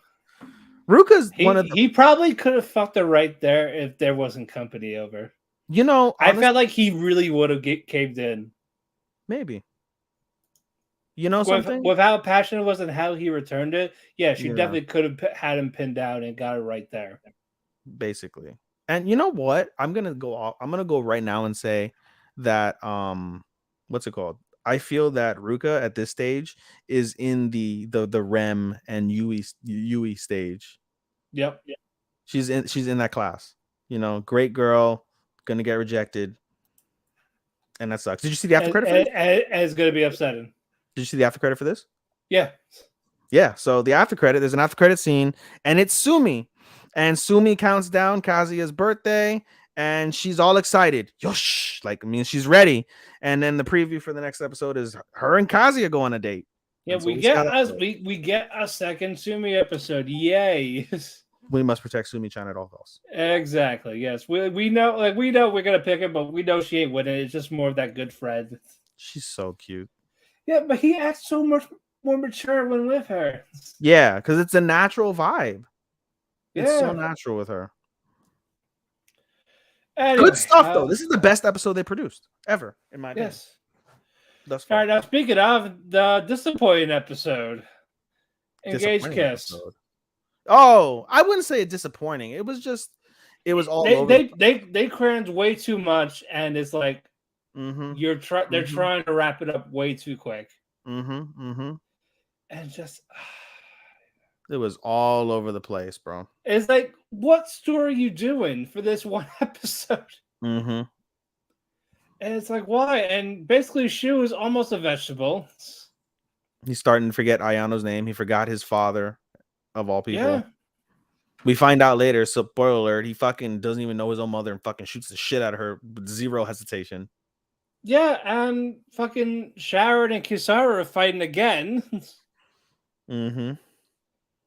They basically put together a truce, and then at the end when they to find this area where it all started. Basically, they end up basically the episode basically focuses on the fact that it's basically 3 Mile Island. Like it's Pittsburgh. Basically, look for Asmodeus, and then and we find out basically that it's on 3 Mile Island, and they thought like, oh, like 3 Mile Island, where the original location isn't there. And we find out that it's not that it wasn't there. It's that because Bayron City is a floating city, the one island where the Orgonium was remained the same, but they just moved the island. They moved Bayron City far away from it. And so the location is different. And so it's basically a race to make it to that city, which is, by the way, another thing. So Shu doesn't know how to he doesn't remember people, but he knows how to fly a helicopter. Yeah, because the mother made sure, like, so she did something to him, make him. You're gonna forget your family, but you'll never forget how to fly an Apache, and you'll never forget how to fight or how to shoot a gun. And then, Ayamu, she gets in the helicopter. Let's go save Kisara. Yes. And it just breaks Ayamu's heart. Like, oh. Yeah, it does. I feel so bad for Ayumu. Another best girl that's just gonna get fucked. She's another one that's in contention for waifu of the season. Or best girl of the season, for sure. 100%. Touchdown Buffalo, 23-10. Anyway, it's just, I don't know, man. For sure, with all the stuff that happened, and then like some of these like little details, like this definitely solidified it as it's going to be no more than a 4, in my opinion. Also depends. It's going to depend how it ends. If it's a shitty ending, it's getting a 3.5. I don't know. I feel like I'm invested enough for it to get a 4.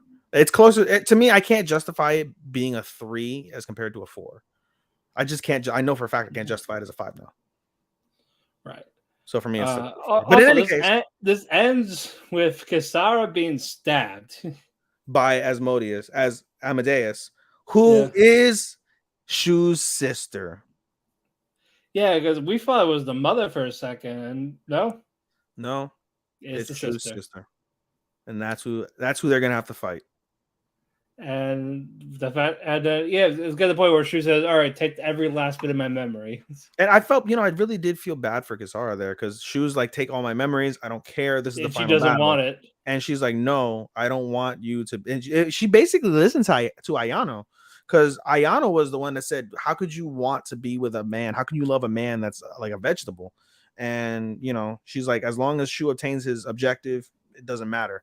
But now she really does love Shu and is like, I'm not gonna let you be a vegetable for this ride. She's aware she's basically torturing this man. You know, I agreed. I think we discussed this in our chat that you said like we wonder what's gonna happen now. I think at the end of the day, I think Kisara goes and just does And whatever. he'll somehow get some memories back. He'll retain some memories. Yeah, because we Not noticed all of them. whenever there's a traumatic event that like really triggers his feelings, he'll remember stuff Yeah. and it'll hit him. Or he may not be able to process it, but it's still like it's a trigger. So he'll It'll understand. be there. Yeah. So there's hope, hopefully. Yeah. It was a good episode. It was just all over the place. Yeah, it was not their best one. Not at all. Not at all. All right, let's get back to some wholesome shit. Yakuza's Guide to Babysitting. So wholesome. How many more do we have? After this, 5. God damn it. We got Abyss, Overlord, Recoil, Call of the Night, and Ex-Girlfriend. God damn. Okay. We're getting there. We are getting there. It's only an hour and a half. I know, man. We're pushing through. Yeah, we are pushing through. But yeah, more wholesome goodiness. I loved it. This is another one in my top 5 of the season. So underrated, so untalked about. I adore this. I adore it definitely is. I said aw way too much. Yeah, especially the first half. It was adorable. The first half is basically Yaika going Zawa Zawa. Basically they are trying to hide a surprise birthday party from Shu, and they do everything under the sun to try and hide it. But Shu, it's funny. I'm not Shu. What the fuck am I saying? Kirishima picks up on any little detail that's off, but he's oblivious to his own life because of whatever personal tragedies that aren't discussed. And he forgets it's his own birthday, and he figures out like, oh, everybody's being weird, everyone's being shifty, like antsy, what's going on. They surprise him, and then he realizes, oh shit, it is my birthday. And he starts before that though, Sakuragi, he calls him over, like, I gotta talk to you. He's in on it too. He's like, you watch anime? It's like, No. It's like, but there's this anime where the Yakuza, there's this guy. Yeah. Maybe it's the boss's daughter. Yeah. He's like, you should watch it with me. He's like, it's not really my thing. He's like, well, it needs to be. He's like, order him to watch anime. Like, watch anime, damn it. And then he opens the sliding door, like, all right, I had enough of this. As the surprise. Yes, and it begins to touch Kirishima because he starts thinking about but both his parents, his mother and his father, and when he was a child, and gets emotional. And then you see Yaika give him like, oh, tanjobi omedetou gozaimasu, and gives him the little drawing of him. And she planned everything out. It was really, really, really adorable. And then oh man, that ending scene, which we'll get to later, that touched me as well. But basically the second half of the episode really focuses a lot on Sakuragi and Miyuki, his wife. Yeah. And we see how they met, and we basically see how they became an item. And it was really, really thoughtful, really well done. Miyuki, kind of childish in her own way. She was kind of lost after her parents died, working at a flower shop, and she found out that Sakuragi really likes flowers, and they start connecting on flowers. But they don't connect on flowers because they're so into each other. They have all these other conversations beyond the flowers. And eventually they're like, hey, you want to go on another date? Yeah, okay, here's my number, blah blah blah blah blah blah blah blah. But the way that she looked at him and the way he laughed and cared was very, very wholesome. And very, I was telling this in the chat. I was like, the one thing about this show that does throw it off a bit is that this is so un-Yakuza like. Like they're not this wholesome ever. So it's definitely a false representation of Yakuza. But Oh yeah. that said, it's really, really kind. And so again, they continue this conversation over sake, the memories, etc. And the end of the episode is basically Yaika saying, like, hey, oh, another thing, Yaika has tofu, which is what's his face, which is Karishima's favorite dish. She likes it as well. And then she basically tells her aunt, Miyuki's sister, that hey, like, I love your food, it tastes really great, but today it tastes extra great because I have my dad and Kirishima next to me. And I was like, oh my god, my fucking heart. My fucking Yeah. heart. It was so goddamn adorable. So fucking adorable. No, I haven't graded this yet because I really want to grade this a 5. I'm waiting for you to make me grade it a 5. I think it's the only show I haven't graded. Believe it or not. we will get to it. We'll get to a grade soon. Oh my god. All right, moving on. Call the night. I was gonna do Stepmother. Oh yeah, fine, Stepmother. Yeah. This is gonna be a 2 episode, but the first we get backstory of what happened to Yume and Mizuto. First, they were dating. Things were going well. There was talks about Yume wanted to have sex with Mizuto, but Mizuto chickens out. And of course, what's more romantic than reading, I want to eat your pancreas on the fucking bed. Not on the dinner table, on the bed. Yeah, on the bed. They're sitting down, reading. And then what you call it? Yume is like, what the fuck is this? I wanted to fuck him. The parents are gone. All that happens. You find out. Yeah, he just plain old chickened out. We go to the next school year. They're not in the same classes. So because of this, they get a little more distant. Yume finally has friends, while Mizuto is basically alone. He kind of snaps at her, saying, "I don't give a fuck about your friends." Yup. Because again, she hasn't spent any time with him. Nope. At all. So yeah, she actually feels bad a bit. She goes to apologize. There's a girl talking to Mizuto about light novels, but she's mad because that was their hangout spot. That was where she sat. All of this shit. And then once she goes away, Yume goes, "What the fuck is that? Who the fuck is she? Are you cheating?" And it's like, "No, I'm not. Like, you're getting all wrong." And then they storm off. They both know they were in the wrong while reflecting on it. But only Mizuto apologizes. Not Yume. And because of that, they don't even see each other. Nope. For nearly a year. So they were still dating for a year after that almost. And did nothing. Like no Christmas, no New Year, any holiday. No contacted, no one made a move. And you go back and it's just basically, let's break up. Okay. So yeah, they're both at fault. But I think Yume was more stubborn. The fact that she didn't apologize for like assuming that Mizuto was having an affair when he really wasn't. Basically, he just, but also at the same time, his apology didn't feel sincere either. Like they didn't talk as a couple. And that drifted them apart. Even though they're aware of it, they're stubborn as fuck. So it's a miscommunication. Story of miscommunication that could have easily been resolved.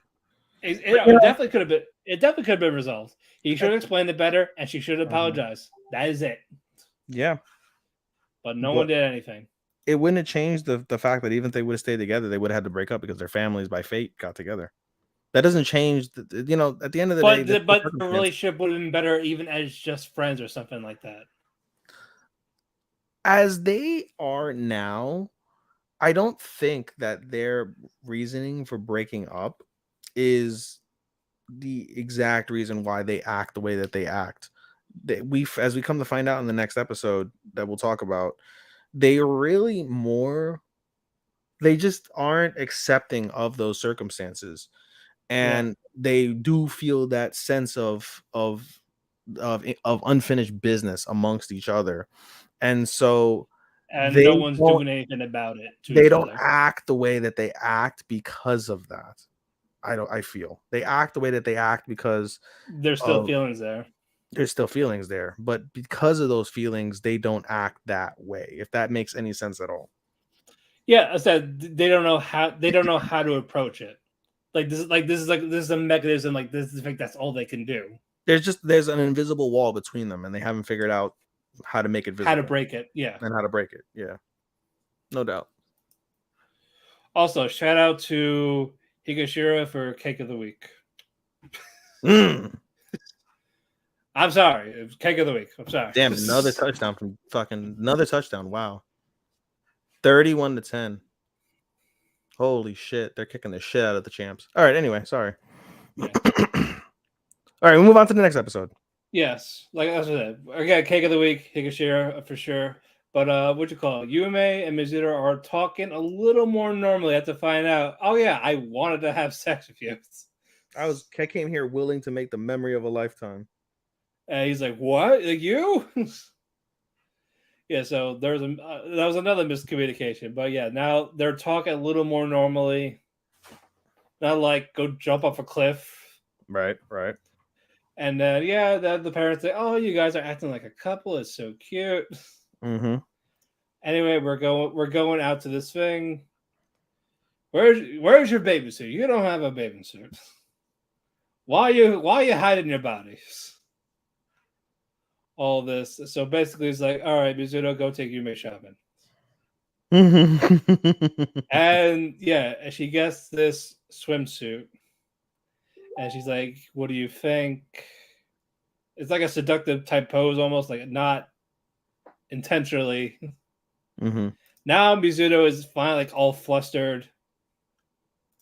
And he starts complimenting her. It's like, no, I meant the suit, not me.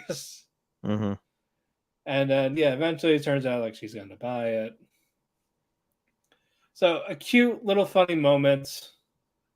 And then we get to the next episode with Higashira, Mizuto, and Yume watching a movie. Higashira is like laying on Mizuto's lap. She's all relaxed. Yume is like pissed off. It's like, why is she laying like this? She's a fucking hussy. Yeah, little whore. Yeah, unzip your jacket, scratch your breast because it's hot and itchy. You fucking whore. I knew it. And we find out she's definitely down to fuck. Yeah, we're gonna get to that. But all that's going on, and then Higashi and Mizuto are talking about the film. They're talking about the director's fetishes. So I guess it's a Quentin Tarantino movie. I don't know. All that's going on. It's like, these fetishes are good. They play it so well. Yumi's like, what the fuck are you all talking about? She's like, I was too busy staring at you scratch your tits to fucking pay attention to the movie. Yeah, pretty much. It's like, anyone want a drink? And then Mizuto drinks her cup, and then Higashira's like, so it's an indirect kiss, you're saying. I got you. Yep, basically. All that's going on, and then Mizuto is very, very, very tired. And then Mizuto's like, oh, I'll pamper you, I'll serve you, basically. I'll give you my special. I'll even clean your ears.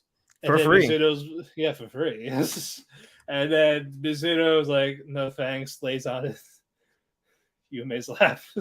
Yep. All's going on, and then Higashira talks about being hurt by it still, but it's like, although friends with benefits sounds. She's like, first off, she's like, I want to kiss him. Like, huh? Like he looks so vulnerable, type of things. What in the fucking rape? What? Yeah, all's going on. It's like, you know what? I agree with her. Yeah, I agree. Friends with benefits, normalize that. Fuck couples. Right? She's like, as long as I get him. Yumi's basically like, leave. You fucking hussy, leave. You fucking hussy, leave. And he's like, okay. Okay, bye, brother Coon. whatever the Yeah, fuck. she called her out on it. Yeah, she's like, you brother loving sister. No, I don't. And then we Bro, go. if I were fucking Mizuto, I feel like shit because he keeps missing all this opportunity to get pussy. Also, I will also definitely go with Higashira.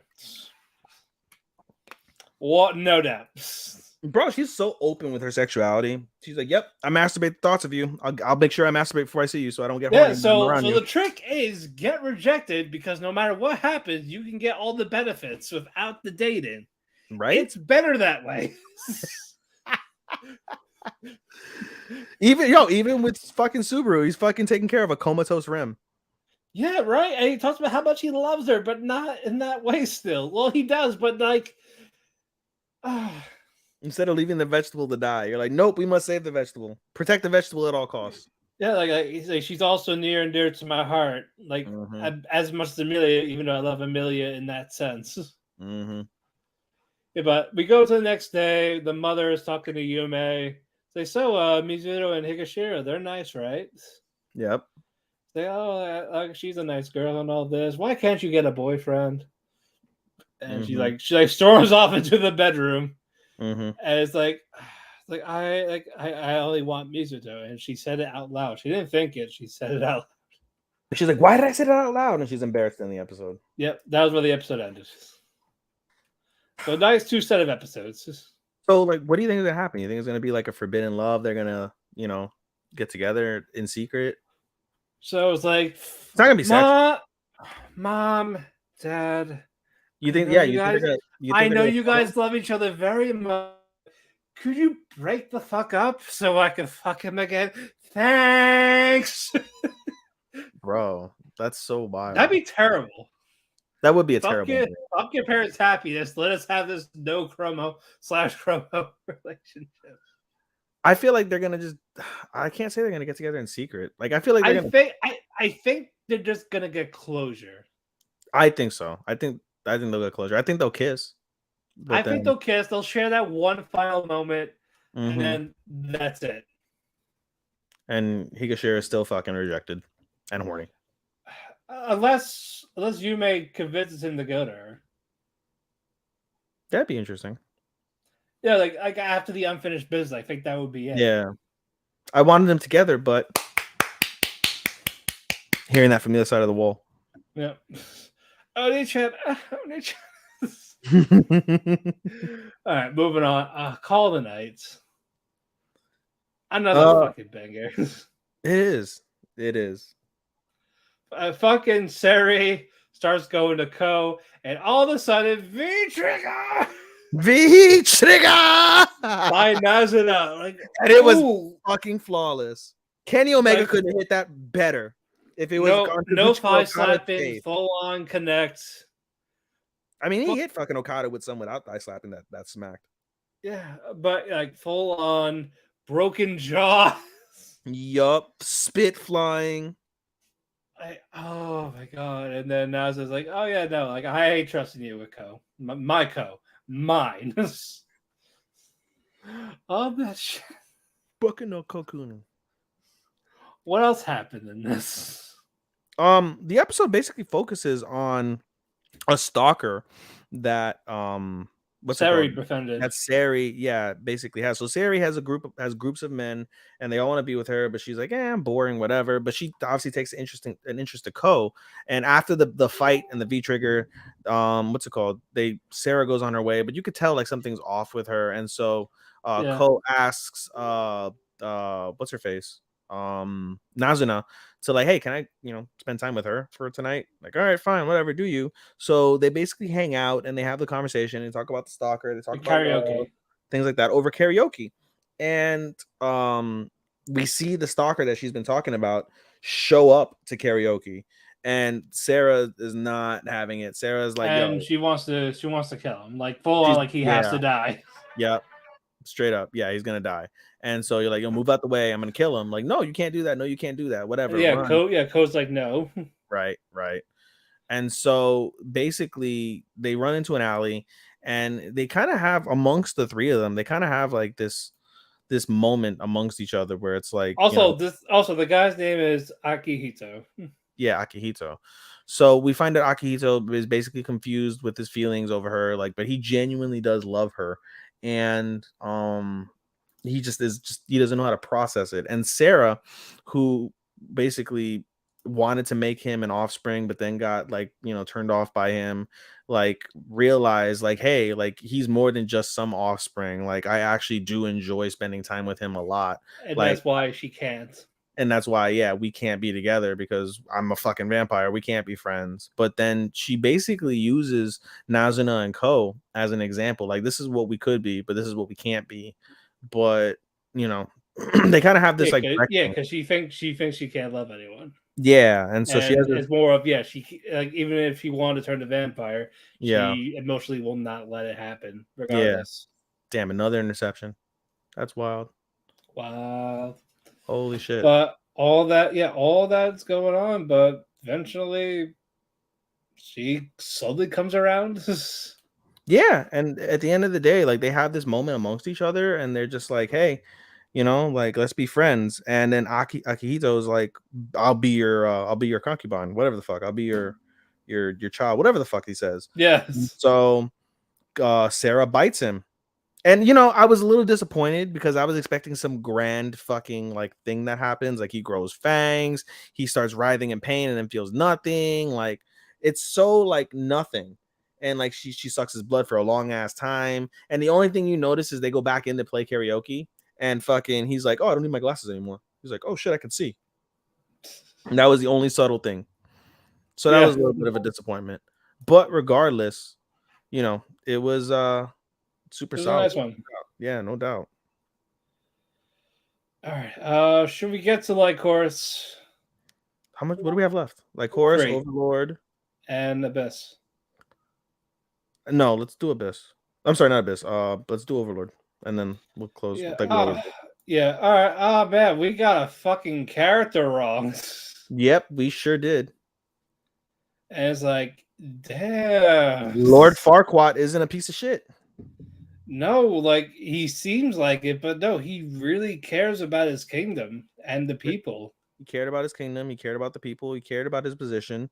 And basically, he was lied to and brought down like a wrong path, and it cost them big. So basically, they continue on with the war, and first off, Ainz is like, "Oh shit, why the fuck is there a fighter here? Like, what is that, a player?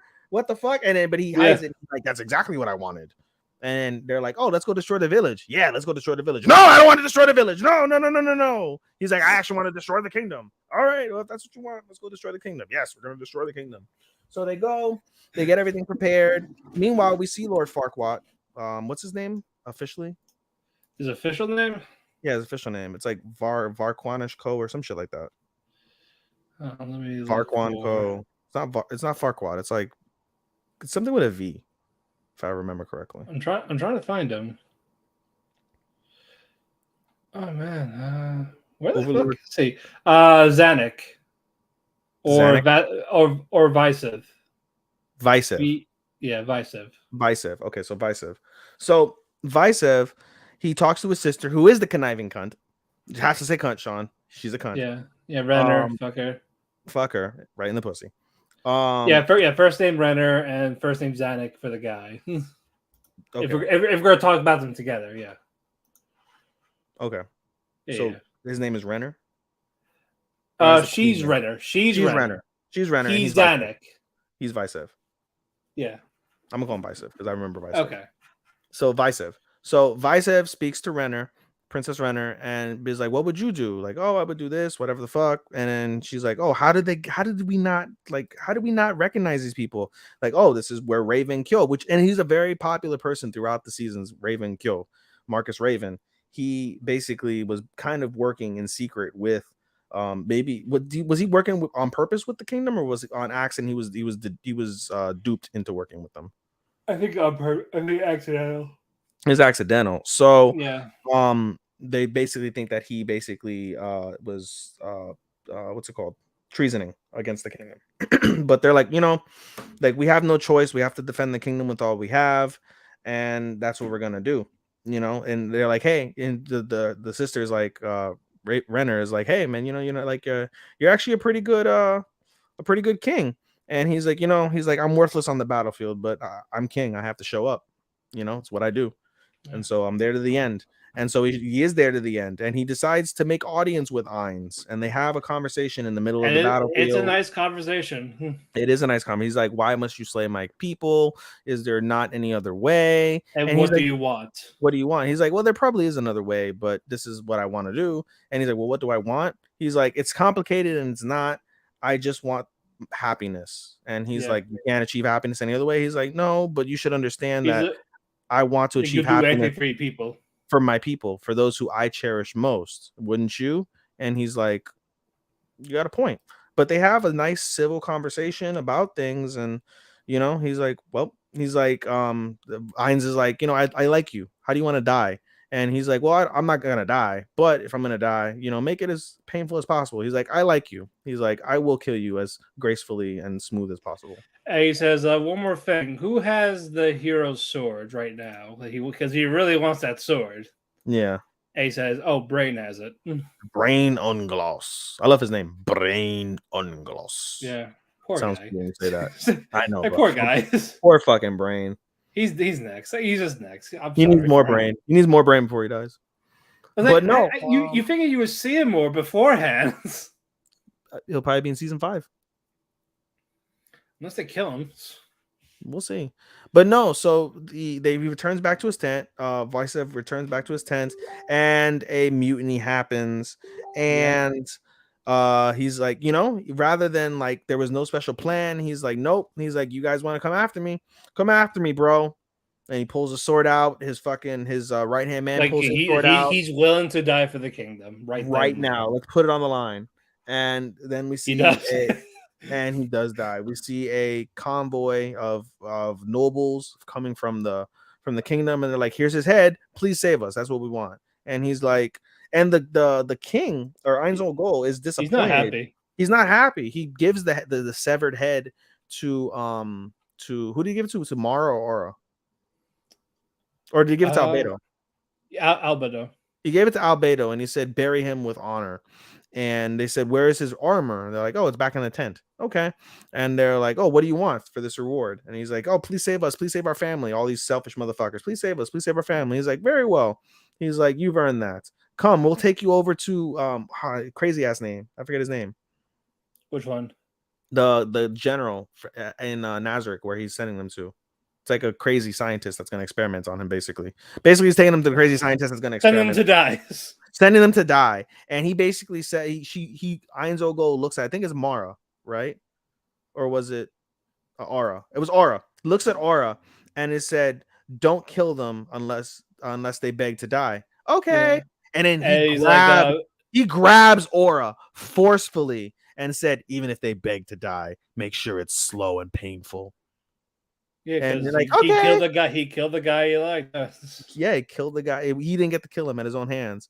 And then he's like, all right, guys. He says, Mayor Cocutus, go kill everyone there. He's like, yeah. He's like, I've lost interest. He's like, I'll let you guys command. He's like, make sure no one survives. And he's like, go all out. Don't hold back your powers. Yeah, he's like, I'll let you go. So I'm gonna see all out Mayor. I waited.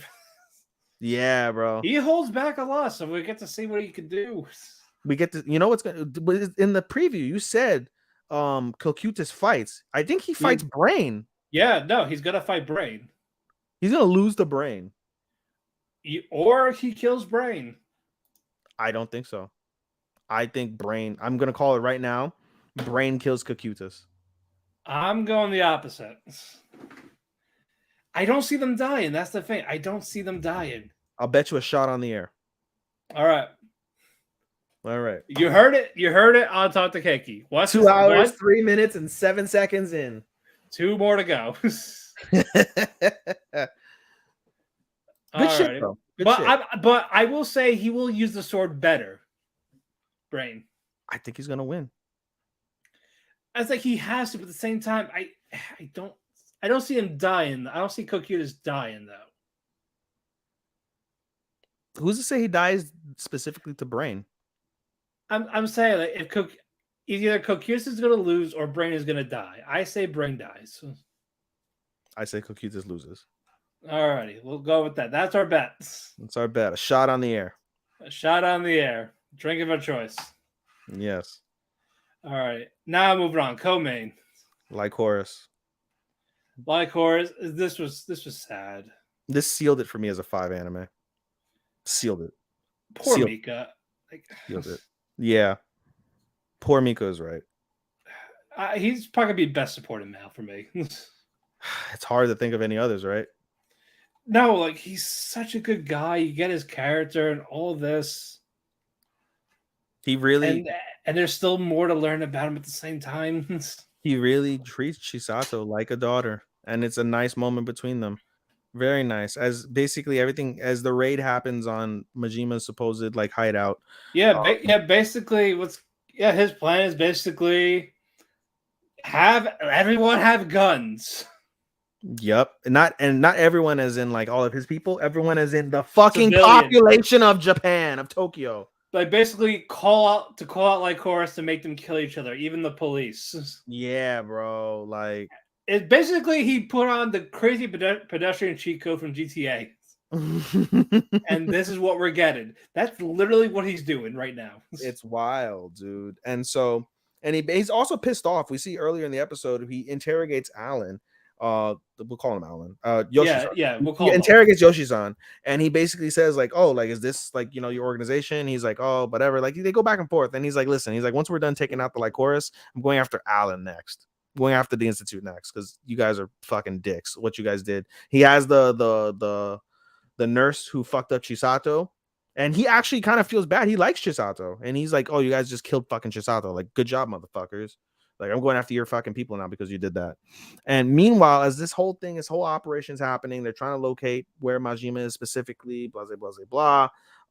Chisato, they've closed the store down. Everybody pops in and saying how sad they are.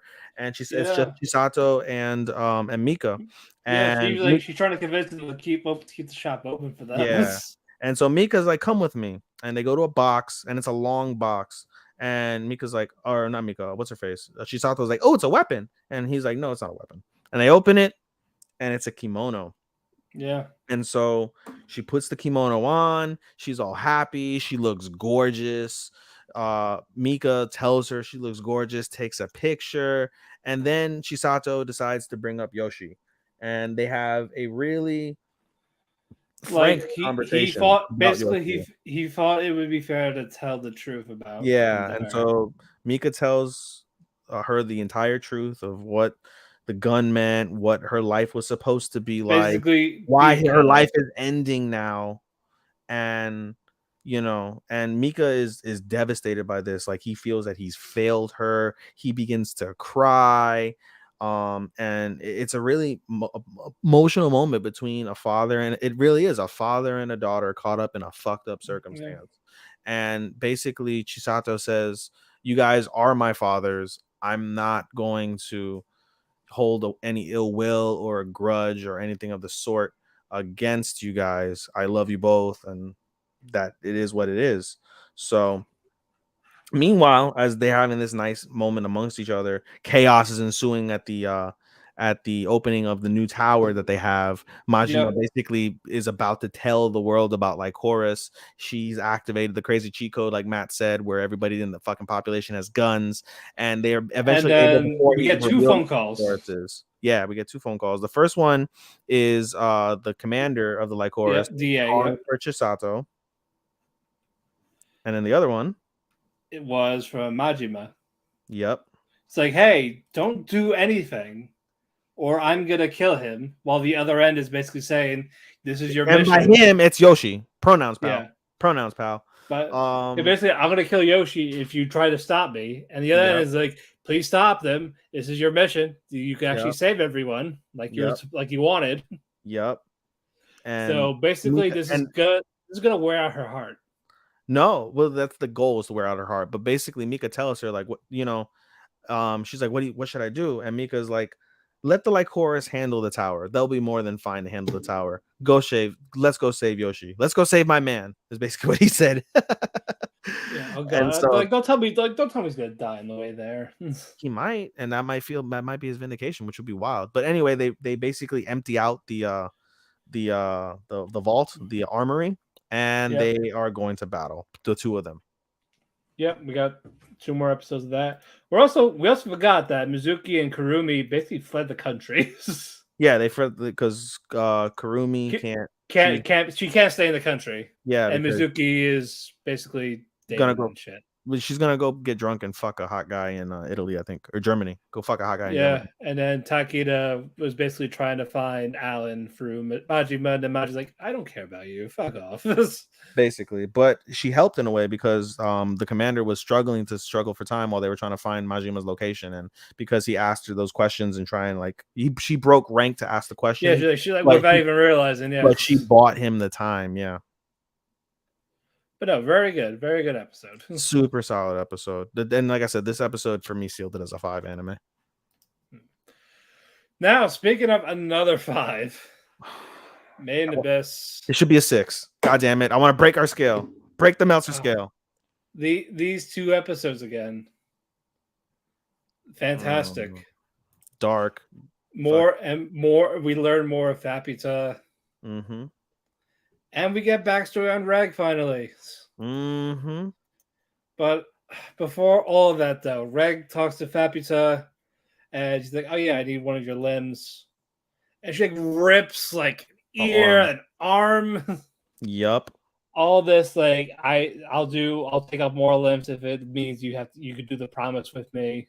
And he's like, I still don't know the promise. Still don't know the promise.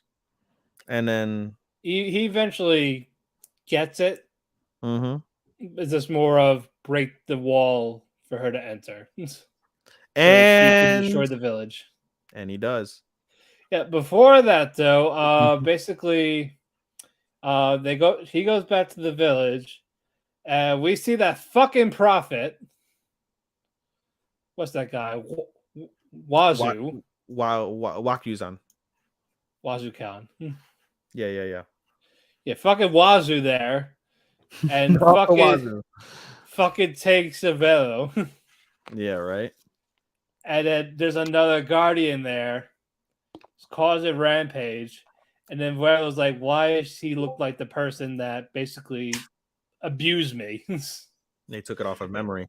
It's like, oh yeah, funny story. Yeah. All that she's like, really? You're gonna do that to her on top of everything? Yeah. Fuck, like what else you gotta do to her? Jesus Christ. Yeah, this creature starts fighting Reg. And then he starts using the incinerator, blows a hole. Fapita can get in. And that's where that episode ends. The episode she does this giant speech of how everyone's going to suffer. Yeah, and while they're cheering for her. Not only that, the black things, which we established previously, were the unborn children of her mother, of Irumyui. They basically go to her and they restore her back to like complete normal. And this is a theme in the next episode too. If she's hurt, if she's damaged, they restore her. And it's the same thing like I had mentioned in God damn it, My Isekai Life, where the guy absorbs the fucking zombie and he restores him. That's the same exact thing that Irumyui's children do with Faputa. And so she's invincible right now. She's completely invincible. And so that's the end of that episode. However, the next episode, it starts off so beautiful. So we're gonna get to that first. Yeah, Nanachi. Well, first, what you call it? Nanachi and what's his face? Yeah, Bella. Well, Bella, but that's basically last Nanachi and Mitty. Go. You're free. I've released you from my spell. You're free to go. But if you go, Mitty will disappear. Because she's made from this area, basically. Yeah, nothing that's made here can survive out there. And if you look outside, you see the curse. So now she's having this little dilemma, but this time she gets a proper goodbye, unlike the first time. Yep. And she starts talking to Mitty. Mitty's more accepting in this one, and she says, like, I will find you. Like, yep, we're gonna be together. Just wait a little longer, type of thing. Yep. And it was such a good scene. It was a very good scene, very emotional scene. It was And just then the other creatures start going to her. yep, and they as all they're disappearing. they all disappear as well. However, they did leave her with a new hat. She gets a new hat because it's made out of some of the outside metals, whatever they were made of. Yeah, because she was practically naked. And yeah, so she's like, you can take us with you now. And she puts the hat on and they go. And that's the end of that scene for now. And then as soon as you see that beautiful scene with them, we get a dark scene. You get gore and violence with Faputa. All of these hollows are cut, screeching, devoured, killing, eating, literally going through them. She is going batshit nuts. And Reg decides, I need to stop her. Gabu tries to tell her, like, hey, you should stop her. And so Reg says, Rika! And Rika blows, what's it called? What's her face? Prushka? The whistle. Yeah, but well, before that, though, that's when he starts going, and they start fighting for a bit. And they start fighting for a bit. But then before that, before he start, oh wait, did they start the flashback before the fight or during the fight? I thought it was during the fight they started. It was near the end of the fight. No, you get a lot of flashback throughout the episode. It goes between. It started during the fight the first time. Okay, so before the fight, like Matt said, right before the fight starts, right before Rika blows Prushka in order to turn on white mode Reg, we basically get a flashback to when Faputa was fairly new and born with Gaburon, and we basically see Reg just traveling along normal. Yeah, and his goal is to get out of the abyss. He keeps going up, keeps traveling up the abyss. And he does, and then Rika of all people brings him back. Well, because I don't know. He has no memories, but we still don't know how he lost his memory. But the episode focuses heavily on the relationship that Reg and Faputa share, so deep that they basically got engaged before he left the sixth floor and the sixth layer, and was like, I'm gonna come back, I'm gonna help you with your promise. Once I'm done helping you with the promise, we'll be together. And she mentions children. He agrees. Like, they are basically like a couple, and he forgot all of that completely. And so a lot of the episode focuses on their interactions, them getting to know each other, Reg learning Japanese instead of like the village's language. It's really, really nice stuff. And Reg, throughout this battle, he's getting these flashbacks in his own head. He's recognizing the flashbacks. He's feeling the pain that Faputa felt and expressed to him while they were together during their initial time. He just can't pinpoint why. He can't pinpoint where or why this is. And it upsets him. And it upsets Faputa as well. And again, we see white mode Reg. It can go toe to toe with Faputa. He has her on the rocks. All he has to do is probably just incinerate her one time. Has her on the rocks, and he hesitates. And he said, and it's at the moment where they basically agree to be engaged before he leaves the abyss. And you get the beautiful music that Abyss has, absolutely gorgeous music. And you get that music in the background, and you see Reg stop. Reg begins to cry and says, "How can I stop you? This is your wish, blah blah blah." He basically has this nice moment where he's like, he realizes, like, I can't stop you. Like, I want to help you. I want to be with you. And Faputa, throughout like the second half of these things, between the fights, she comments like, "Oh, he's so kind. He's so kind." And so at the end of the episode, Faputa said, "You're so kind, Reg, but you're so foolish." And she flips him over. Reg is on his back. He's like, "What the fuck is happening?" Faputa's got her claws and her fangs out, and she's gonna eat the fuck out of Reg to fucking end that episode.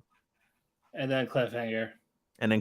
As she's about to fucking devour, literally devour Reg, who's at this stage, when he basically realizes he can't stop her or doesn't want to stop her, he goes out of white mode and he's back to normal Reg. But yeah, something's gotta happen. So wild. I think the curse is gonna fuck them up.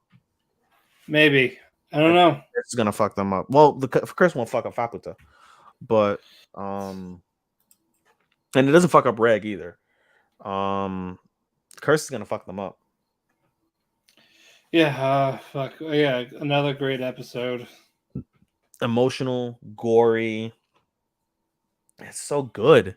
This story is so good. When you think you know, you don't know. Oh, and the other thing also we skipped over is that Wazukan defended the village because the village was intaking iron rain Yeah, from the incinerator as a result of the incinerator blast. And the village collapsing because of Fapata, it began to rain fire, and he protected the villagers when he opened his masks and he provided cover to people. So right. even he, and we also saw when at the beginning of the episode where Nanachi is released by Belaf says, I have to go and I have to, I have to rectify basically this life that I've lived, is in essence the message that he said. And so he's on his way over to the battle scene as well. So we're gonna get some sort of final. I know for a fact we're gonna get some fine. That's the other thing. Did you ever announce that as What? news that the final episode is going to be an hour? I was The gonna final say, episode? I was gonna actually just talk about it during this. Yeah, dude. The final episode is going to be an Yeah, hour. We have two more yeah. episodes That to go. that was like that for season 1 too. It was like that for season 1 as well. And Yeah, 48 so minutes. we're going to get a final moment between Belaf, Wakuzan, Vueko, and Faputa, and something is going to happen in regards to And Iremyui. dying. Someone's dying, or someone can come back. We'll We'll find see. out. But closing thoughts for the week. Strong week. We're getting with everything going on, everything is coming more into focus, and it's really good. Every show that I watch, I get, well, with the exception of Rent a Girlfriend, with the exception of last week, I get some sort of entertainment value, and the value that I get, especially from the top 5 shows that I have, exponential. I am starving for more from these shows. Yeah. We got about 2 to 3 weeks left. We do. And this long season's fucking over. No, we do, buddy.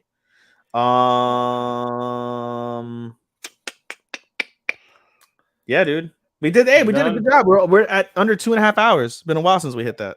All right, let's wrap it up then, so we can get the fuck out of here. I forgot one more thing. Oh my god, I forgot one more thing. I can't wait for you guys to see on social what I'm creating for EDC from the podcast. I'm blowing this son of a bitch up. Come hell or high water, Matt. Yep. We're gonna make it. Goddamn it. Yep, and also we have our opening theme. Yes. You're gonna hear it a little bit, but you're gonna hear it this episode or next episode. Yes. Prepare. It is fun. We're doing the ED next. Yes. And we want to thank the people on the fine people on Fiverr. We'll give them a proper shout out once it's fully played. Yes, we should put them on social media as well. Yes. But yeah, a credit to him and her for helping out with the music. Yes. So again, we'll explain more of that shout out once we air it on the air. Like we'll play it on the air. Yes. But you might hear it on Spotify in this episode, or again, probably everything in the next episode. Get the plugs so you can tell them where to hear this new OP, Matt. Well, you can hear this on our fucking @Talk to Keki, where our Twitter is. We have a link in our link tree where you listen to your favorite local podcasts. Apple Music, Spotify, iHeartRadio, Audible. We want to thank W2M Network and ShareShot Radio for hosting us on their websites. We can listen to us on certain days of the week. We want to thank Sean, our editor. You can also follow me on Twitter @DamienPhoenix12. You can follow our Facebook group @EatTheCake. Give us a shout out, please. Let us know how you found out about us. It was for the podcast. We will shout you out as well. Come join the committee of anime. And maybe some fucking degenerates on top of it. Angel Marte. Yes. Angel Marte will beat the uncool admins. But anyway, that is our plugs. Well, my plugs. Go ahead. Close us out of here. Yes, you can follow me on Twitter at AI underscore, not A, that's Twitter. Fuck am I saying? You can follow me on Instagram at AI underscore anime24, I anime24. You can follow my podcast Instagram at podcast.senpai. You can follow me on Twitter at SHOSTOPPA24. That's Showstopper24. You can follow us on our Talk to Keki Instagram at Talk to Keki, TALKTHEKEKI. Again, stay tuned for what we're going to be posting on our socials. We're going to be shouting out and posting the creators of our OP and ED. I'm going to be posting my anime cosplays for EDC, as well as what I've got in store for the promoting of that during that period. I can't wait for you guys to see it. Shout out to my boy Craig Beverly. He's the one who helped me put together what I'm going to show you guys soon, and I hope you guys will enjoy it and be able to see it as well and enjoy that from there.